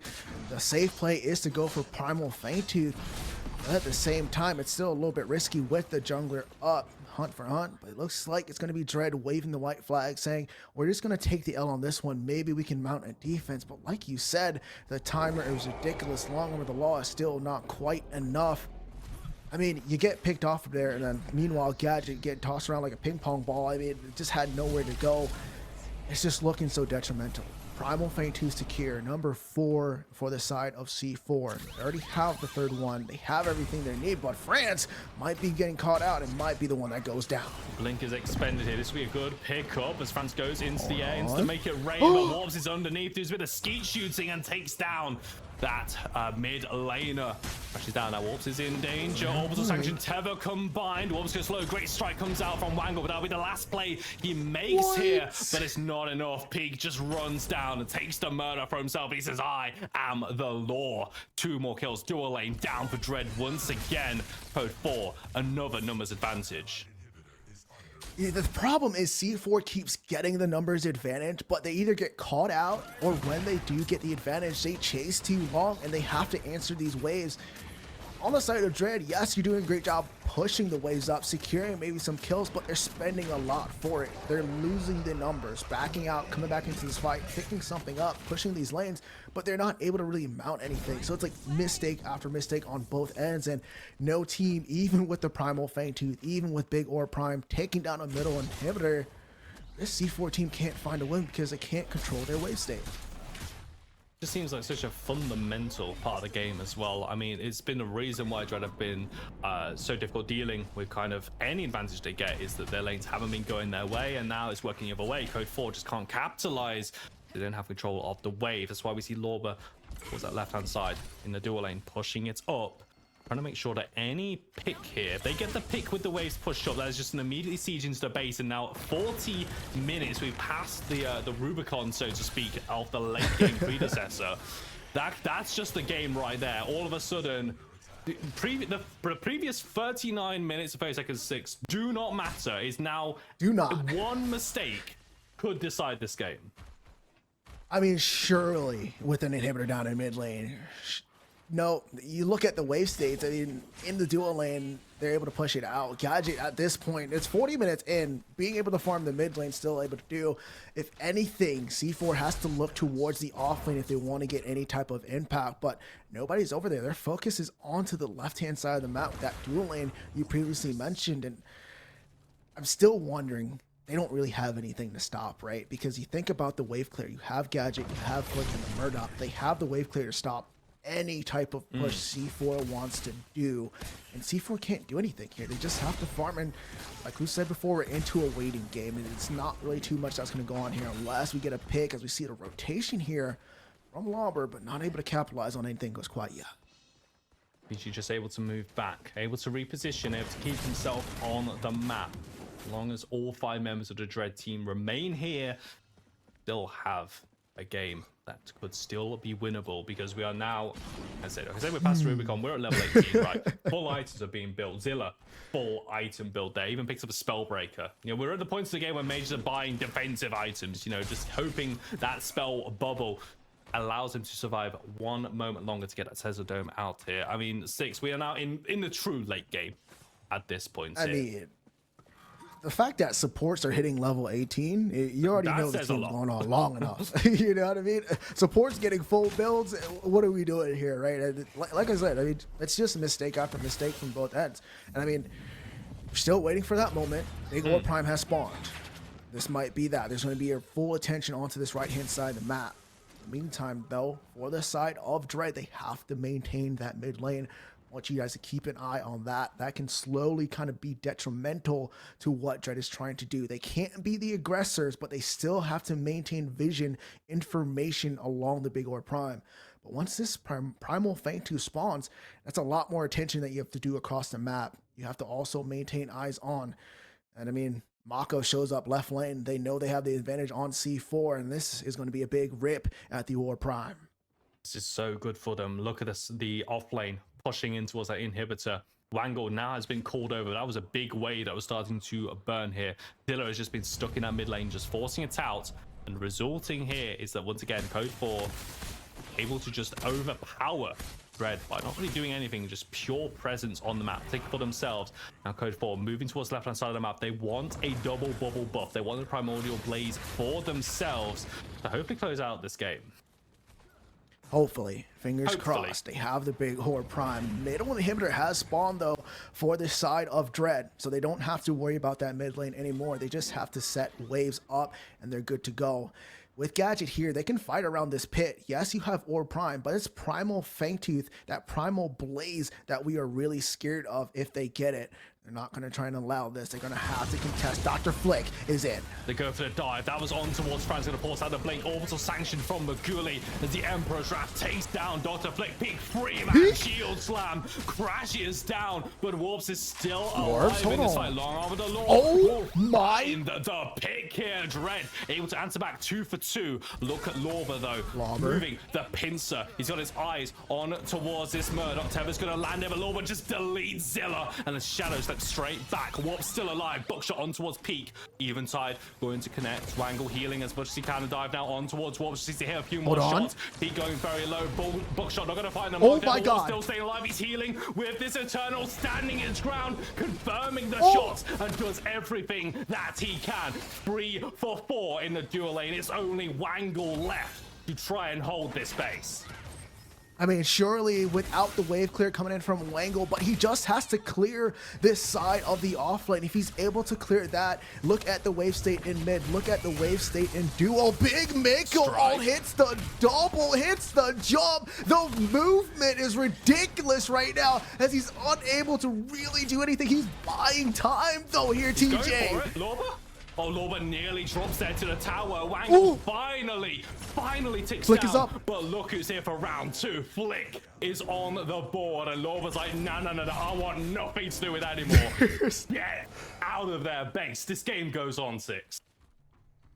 Oh my god, I can't say this enough. Every time it seems like C4, Code 4 is like all clear. No, it's not. Your wave states are just not there. They love to try and find the win, but Wangle with the movement buys enough time for the impact there. Yes, they lose an inhibitor, but what do you get? More time, ladies and gentlemen, more waiting game, and the opportunity to keep mounting another defense, to keep yourself fighting. But it's the advantage to Code 4 that sets their eyes on Primal Fangtooth. I don't know, maybe this is the Primal Fangtooth attempt that's going to be able to close this one out for C4 finally. They are at 31 kills to 18. All attention on towards it. Vici not here in time. There's not going to be a miracle steal at this point here. 6, I'm starting to wonder though, is that in a game like this, we're kind of seeing everything right. How many more twists and turns does this game have? I mean, obviously we don't know what Strange has been cooking with the scripts, but I gotta say, it's absolutely fire right now. I mean, my man has one of those pens that just immediately lights up, you know, it's just completely there. I don't know how he does it, but it's every time. But I mean, at this point, I gotta assume with the Primal Fangtooth being taken, the Primordial Blaze, and now the attempt, Lobber, Peak, both looking at that back line to push away this Dread team. You got the Shapers. The Seedlings are going to start to push these waves. Yes, your wave states are going to be better now. With the Seedlings, you should be able to start to push out. There's one inhibitor down, a dead inhibitor in mid. You should be able to close the game out here from this. You just got to take smart fights. Play off that tether. Then you have kind of Lobber dive that back line, take out Zilla. Zilla is really the impact here with that poke, just being able to do that damage. We're 47 minutes in. This Gadget is an issue being able to translate that damage. And time again, C4 have been able to take down Zilla because he's been forced to wave clear, and that leaves him vulnerable. The only true inhibitor for the Dread base is going to be on that dual lane, left-hand side of your screens. C4, now everyone in the base just pushing in these waves, but they have got to deal with all 5 members of Dread. Backs against the wall once again. They've held on for so long. Can they hold on a little bit longer? But as you say, 6, they need to find the right fight. They have to still play this one smart. They do. I mean, here comes that big wave we're talking about with the Seedlings pushing on into the dual inhibitor. All 3 are down, but Flick actually finds the damage translation. Oh my goodness, Coliseum, not maybe. No, he survives. Vici's still staying alive in this fight. This could be big if the Cyrus is still here. But he takes so much, and North finally puts him down. But that was Coliseum. That was Long Arm. The Law utilized there, and Lorva was low. It was another consume from Flick. Lorva just can't deal with this Acheron anymore. And just like that, Code 4 incredibly back away. this game goes on once again. I mean, surely that was the pick that they needed to capitalize, but see the amount of healing, so much damage, and 3 inhibitors down, and we're here back at this state. I mean, surely we thought that was it, but Flick finds an opportunity to create a chaotic problem for this C4 team. Lauber getting caught out. A lot of resources spent. Ichi out of the way. This Ore Prime is going to be free. I'm going to say should be actually free for the side of C4. But I mean, we're seeing just such a good fight out of Dread. And I mean, what an absolute impeccable game. But now it's the hunt for warps, as he's going to have to utilize that blink for this cost of a shield slam. Big Ore Prime now finally spawned. This has to be the way in. 3 inhibitors down here, TJ. And there's no jungle on the board either. 5 seconds for VG to arrive here, and all 5 members of the Code 4 squad make sure they burn this Ore Prime as quickly as possible. No shenanigans are going to be in play once again, but this is another unanswered objective being taken for them. And they know that they're allowing Peak and France to move away. North is just able to tank this a little bit here, because look at Flick on towards the dual lane. He's pushed up all the way to tier 2 tower. Hasn't been stopped just yet, but he's just buying time. He's pushing the waves back. That means that Code 4 have to do all of that foundational work once again. I mean, Peak, you're not going to kill this thing, but I get it, you know, just keep antagonizing him. You know, make sure he's not able to back so quite easily. But I love that play, like you pointed out, buying time, right? Primal Faint Tooth should be running out here pretty soon. So now they're just really kind of playing off of the big Ore Prime.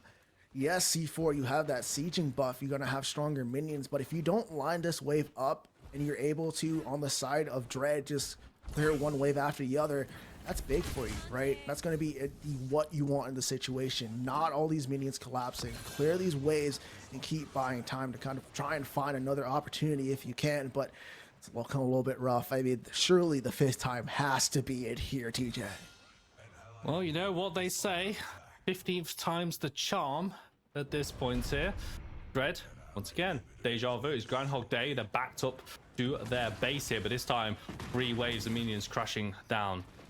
Surely this has to be where something has to give. Vici takes a landmine, runs back away. Tether lands again. North does not pull the trigger. That means Vici is able to heal back up. They are clearing away. He's doing such a good job of keeping on top of this. Peak pushing forward. All comes down, and now you've got the dive coming in from Flick. France with the make it Wayne to drop, and now looking to reposition. Wangle there looking for a strike to push someone back into the base. Into us. Flick Consume comes out. Wangle will bite the dust. And someone on top inside the Colosseum. There's no way out, and health bars get shredded. And Zilla finally takes down France, and just like that, Dread revitalized, are able to push out once again. Peak is low. Lauber can heal. Now got the rest of the team looking to reposition. This one's not over yet. 6. It's just not over. You have the gadget there still for wave clear. You only lose Mako. If I'm going to lose somebody, it's going to be my support. Warps is still alive. The damage translation is there. That is probably one of the most impeccable, most vital microwaves I've seen in a while. The Colosseum on the Tesla Dome, taking away France, one of the biggest damage dealers, kind of helping this game throughout all of C4 to keep them alive, keep this lead. And now the Primal Faint Tooth is up. C4, you can have all these kills all you want, but this is where it counts. You still got to go for it again. This is the 4th, 5th Primal Faint Tooth that's going to be attempted to be taken again. Dread, Mike, I commend you for just the amount of stalwartness that you have going into this game. It's going to be North and Maguli attempting next Primal Faint Tooth. Middle inhibitors back up and still buying some time. What's absolutely crazy to me is that if Code 4 are able to take this objective, they've got a free Fangtooth Monty purely of Primal Fangtooths. This is how long this game has actually gone. I don't think we've ever seen anything like this here on the main channel, this game.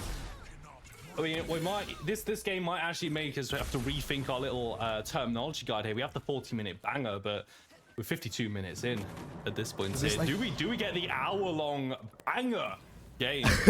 I do not know. I genuinely have no idea how this game is going to go, but honestly, Dread and Code 4 are just keeping us in perpetual limbo. I mean, you get picked up here and gonna capitalize. Long Armor Law doesn't hit. Lobber low. Lobber's gone. Meanwhile, shut down. Primal Fangtooth. They have to retreat here on the side of C4. BG's going to move forward down to 1k. North still with the hunt. He's going to find the mark. And now the orbital sanction to make it rain on towards Fiji. Oh my God, Howie in the All back. the shields in the world. France is very low. Having to back away. But look, Flick. a Dr. Flick in a very threatening position. Warps and Zilla still with their full complements of health and mana bars. Looking for a way in. Peak doing what they can to zone away. North is here. Heather to try and stop Flick going for the dive. BG They're on the way flanking. over. Tesla Dome still on the board for Zilla. That's the scary part. Even more scary is a can't big go wave anywhere. inside of that off lane. Not starting to move on Oh my towards God. the base. Now, I think Dread realized this. They're backing away. There's no way they lose. Oh my goodness, the wave saves the day. Flake is going to be able to get the back off, but the attempt at the Shaper might not be the call here. Shield Slam hits on Zilla. That's a blink out from the Gadget mid lane, forcing them to reposition. I think Code 4 might be able to finish off the seedling for themselves, incredibly. Still Bangle sticking around here. One more play will do it. North, though, so sure on that jungle. Another secure for himself. I don't think North has dropped a single objective that he has been able to hunt away. 54 minutes. 6. You know what they say? 16 times the charm here for another Code 4 siege. And it's like, yeah, we have the Shaper. We have the Primal Fangtooth. You have 6 Fangtooths to your name, 4 of them coming from the Primal. This has to be it, surely, right? I mean, these are all dead inhibitors. You push them down with that Primal Blaze. It's not much stopping you from going able to take these fights. But at the same time, with these death timers being so long, even C4 understands they can't get picked apart. I think Lauber right now has been caught out 2 to 3 times. That really kind of helped this Dread team just kind of keep themselves afloat, and they're able to capitalize. I mean, right now, for C4, France, if he's up, I think they're able to buy some time. But at the same time, I mean, that Coliseum into the Tesla Dome has been working thus far to be able to keep that core alive, keeping this Dread team with your Prime spawning here within the next 20 seconds. There's a move here that C4 has to do. Gotta get the Your Prime, gotta break these inhibitors, line these waves up. But look at Vici setting that wave up on the opposite side of the map, creating some space, creating some time for him. All Prime back on the map. 5 members of Code 4 once again on towards the All Prime. An obscene amount of objectives this game, but this time though, Dread are here and they're willing to contest. Vici is finally allowed towards the pit. How do Code 4 want to play this one out? Still juggling the aggro. Vici going to go for that engage. no. Taking down France. All Prime is the afterport Testome at the Lauber. front of the objective fight. Health bar's going low. That's going to be the Look loss at of this. Flick. Mid laner for off lane. Vici keeping going. Vici actually steals the All Prime in all that chaos. He walks in, says thank you for the leash, my friends. All Prime for the first time this game goes to Dread. They got the big orb. They completely took him out. Flick, the most important player into that fight, completely separates this C4 team straight onto France. I think he heard me when I said, you got to take France out of the fight. But look at the wave state. Left and mid are pushing. The numbers advantage is still on C4's side, so it's still a little bit stalled. And now we're just still TJ in this waiting state. No team can end here. You have the gadget. If Mako does not get picked, they're able to still survive through this. 3 inhibitors are back up. You can't just push randomly there, right? Your big damage is not sort of way. And Flick comes up and the rest of his team are now going to be back to respawn. And I mean, yes, Peak, you're fighting, but for what? You're not really doing too much. We play the game again. Can we mount a defense? You know what to say, 6. 17 times the charm, I suppose, here. Another siege starting to brew here. But now with your Prime on the board for Dread, they are at least able, more confident to walk away from the base. So, you know, we've got a bit of character development going from this team. This is turning into a marathon 6. And I think, you know, we talk a lot about kind of the internal facts of this game, right? You know, we talk about the heroes, talk about the scaling. Possibly about the players though, right? Because we are 57 minutes. I mean, I'm exhausted just casting this game. I can't imagine what it's like for both these teams playing it here. 6. What's going through those voice chats right now? I mean, we got to start off with the basis of what we talked about in game number 1. These are experienced players that's been playing PCC, playing Predecessor comp from time to time again. I'm going to try and shorten this because it looks like to be another fight looking to go as Dr. Flake extends on back straight to the back line. Maguli, we're going for another blink though. The consume comes down. Ultra sanction does get off. Test Dome thrown on top of the Colosseum, but the rest of the Code 4 squad are able to get away. Maguli survives to dive, but he has lost that ultimate. She's going to recognize this. They're also going to lose Wangle. No healing going to come out from the Mako. Pete jumping forward. Steins on towards 2. Good Tether lands. Forces to blink. Out kill of warps there, but into the slow mines that France puts down. No way out. The Murdoch finally off of the board. And now Code 4. Surely the wind in their sails. It is only Flick. It is only Vici left to defend this base from all 5 Code 4 members. I mean, they still got to push in here. There's no way they get this out. Vici goes down, though, TJ. Flick, the last member left. Waves pouring onto the base. I gotta say, my friends, that this has been quite the journey. Quite the voyage here, but finally the minions onto the core. Flick dives into the backline, but all 5 members are gone. Dread are aced, and finally Code 4 take us out this game 59 minutes later. I mean, I'm sweating. I don't know about you. I need a drink of water, but every time I try to, there's a fight going on back and forth. But what a game. It is so exciting to get one of those matches, but so many mistakes made from both ends just to be able to extend that game, right? It's entertaining to see that battle back and forth, but time and time again, C4 had every opportunity, but either France gets picked or Lobber's out of position. He's low HP. They can't really go into a position to fight. But finally, that last fight, they took the fight, able to get there. The Coliseum and Tesla do not hit, and I think that's the biggest cause of why that Dread was not able to continue that fight or even come close to winning it, was because they did not have that microwave combo hit. That was just enough. And also France stayed alive. Those slow mines did so much work in that just narrow corridor there. Honestly, for everyone watching now, I think we'll be forgiven for having maybe a here's what you missed there, because there is a lot to break down. I think both myself and Six do need a bit of a drink, but what a marathon. This game is finally over. 2-0. It's going to be Code 4 advancing in this tournament, and do not have to play tomorrow. Dread, though, I have to do it all again tomorrow. That's going to be up from me and Six. It's back to the desk for the post-series breakdown.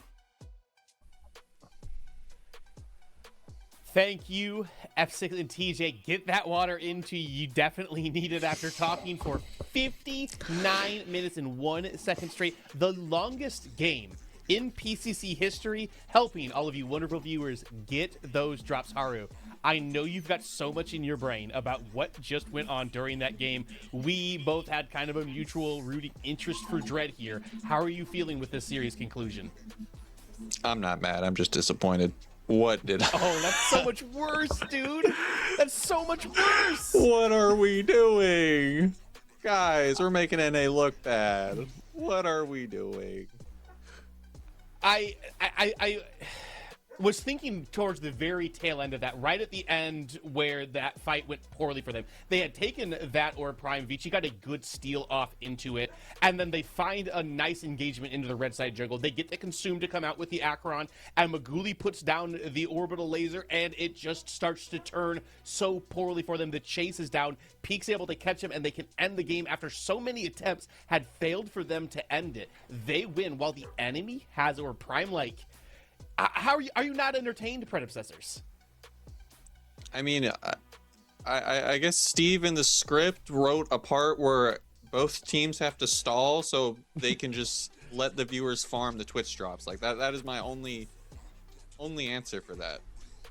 And there were so many moments in that game that are worth like coming back and looking at. We have a couple of replays for you that are going to kind of be from different sections of this game. We're going to start off pretty early into it, 13 minutes in, when the side lanes both kind of erupt into fights at the same time.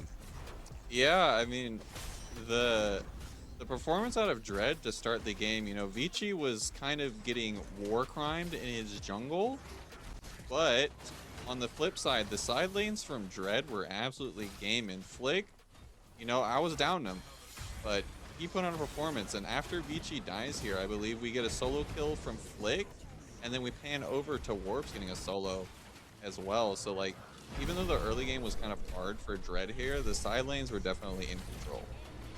It seems like they were, and you know, C4 gets a double kill onto France within this, but we'll see on the sides here in just a second. Yeah, Flick gonna come in, get that single dingle onto Lobber, will flop to the other side where the Murdoch is gonna just take this 1v1 into Maguli. Maguli's health bar still very low, but the blink in, and Warp's just able to pick that up, uses the Liberator to make sure he survives that too, and that was just the beginning of that snowball at the top, the peak of the Summer Series mountain.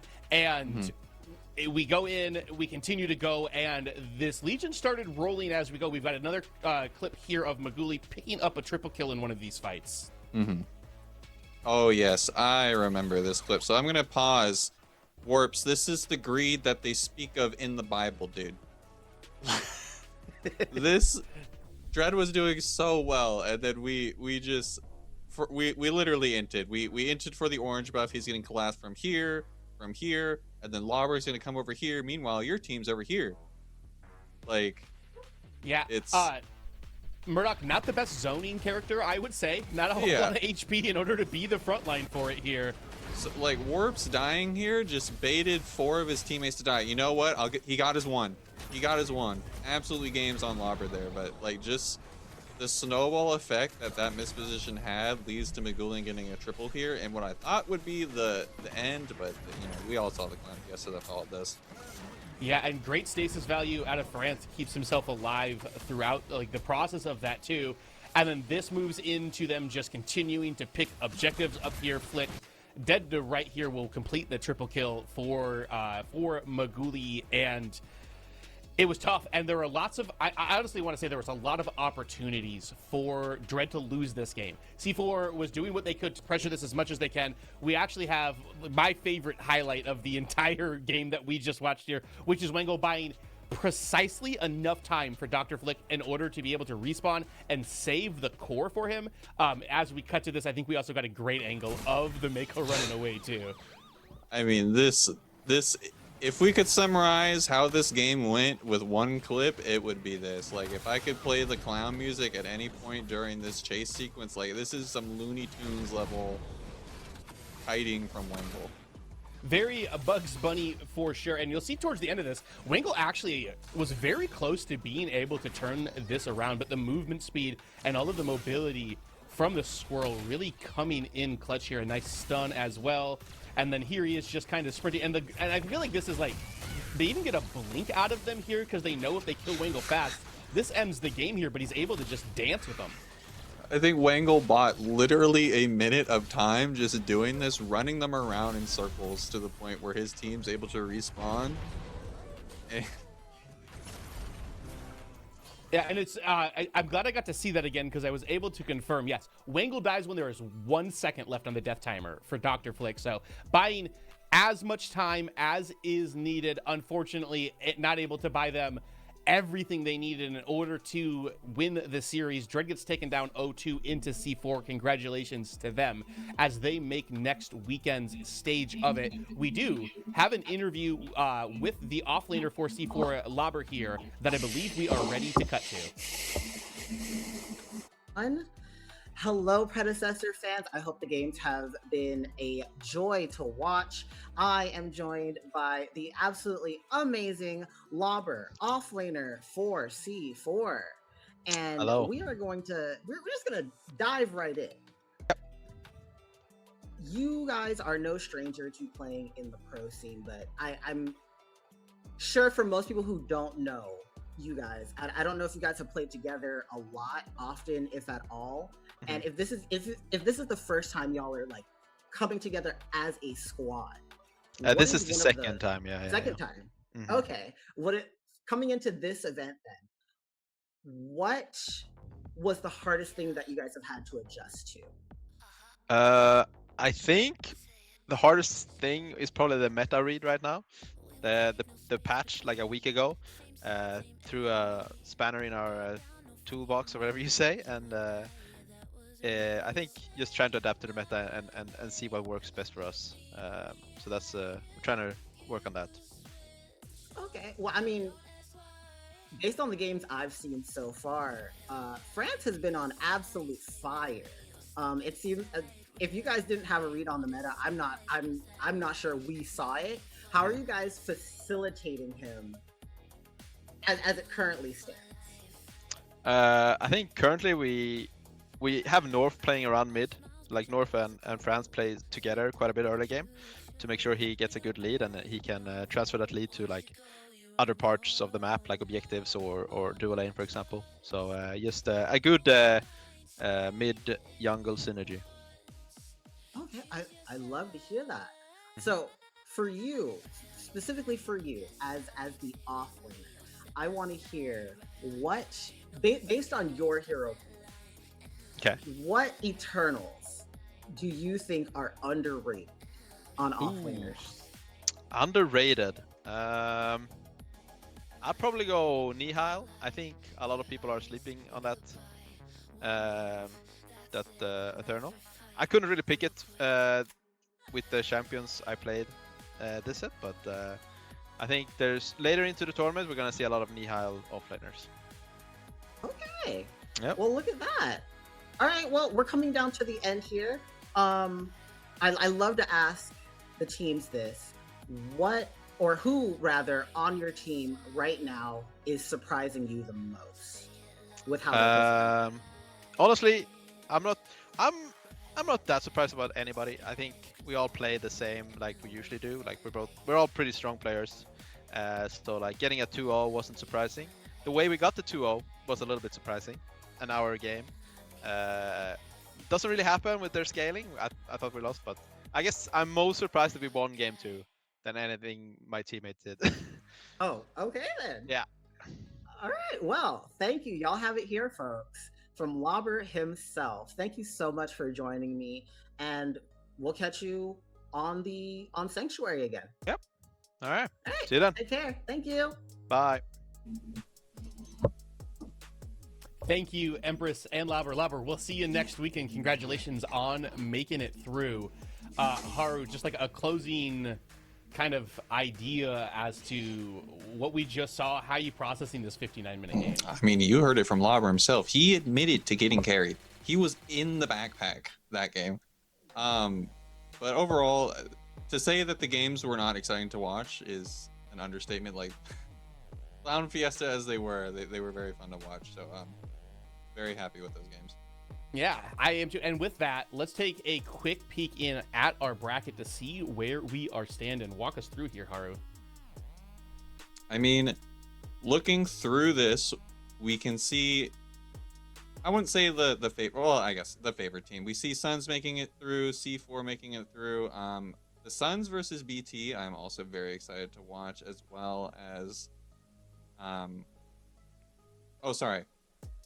the Suns versus BT, I'm excited to watch, as well as Elite versus GG. I'm seeing, oh, sorry, I can't read. I thought that was F8 in the losers bracket. I can't read. F5, yes. F5, I'm getting baited. I mean, are there any games that you're looking forward to seeing on this chart that you see, Lancel? I'm actually really glad that you said that, because the next series that we have for you guys today is Sons of Tekken versus Bad Timing. And Bad Timing's got some players that have kind of come back after taking a little bit of time off. They've got El Diablo, aka Blub. They got Big Pablo playing mid lane for them. He has won 3 PCCs. He's tied for the most PCC wins with Survivor and with Seismic here. And to get him on a new lane as well, he's been a carry the entire time he has been playing this. Now he's into that mid lane. They're letting Chicken do the carrying for it. I think that one is going to go 3 for sure. Pablo's going to be an exciting one to watch. I was in call with France the other day, and he's terrified of the Pablo Bellica. So we'll see if we see it on the stage here. It is something to look forward to in these drafts, as I think that series is going to be very, very tight. Haru, I want to give you one last opportunity to kind of give your thoughts, give yourself any sort of like plug or promotion that you would like to before we take a break before our last series. No, I mean, I just think in general, this is the first tournament that we've seen with Eternal, so it's going to be very exciting as a player. You know, my team, Professors, we got a bye, so being able to see what the teams are powering, what Eternals are going is very interesting. And then I'm just excited to see how that continues to evolve as the tournament goes on. But it's been super fun to be back on the desk. You know, I'm playing, so I didn't get the full time on the desk. You know, I told Steve I'd be here for one segment, and then I get an hour-long banger, so I'm here for a while. But if you want to catch me, I have been streaming. You can find me on Haru_ on Twitch. I stream semi-regularly, I will say. But I'm trying to do my best to turn that on more. And we are all thankful and blessed that you did get that by, so you were able to grace us today. I'd like to thank you for your time. We're going to take a quick break, but we'll be back with our last game of the day, or last series of the day. Don't go nowhere.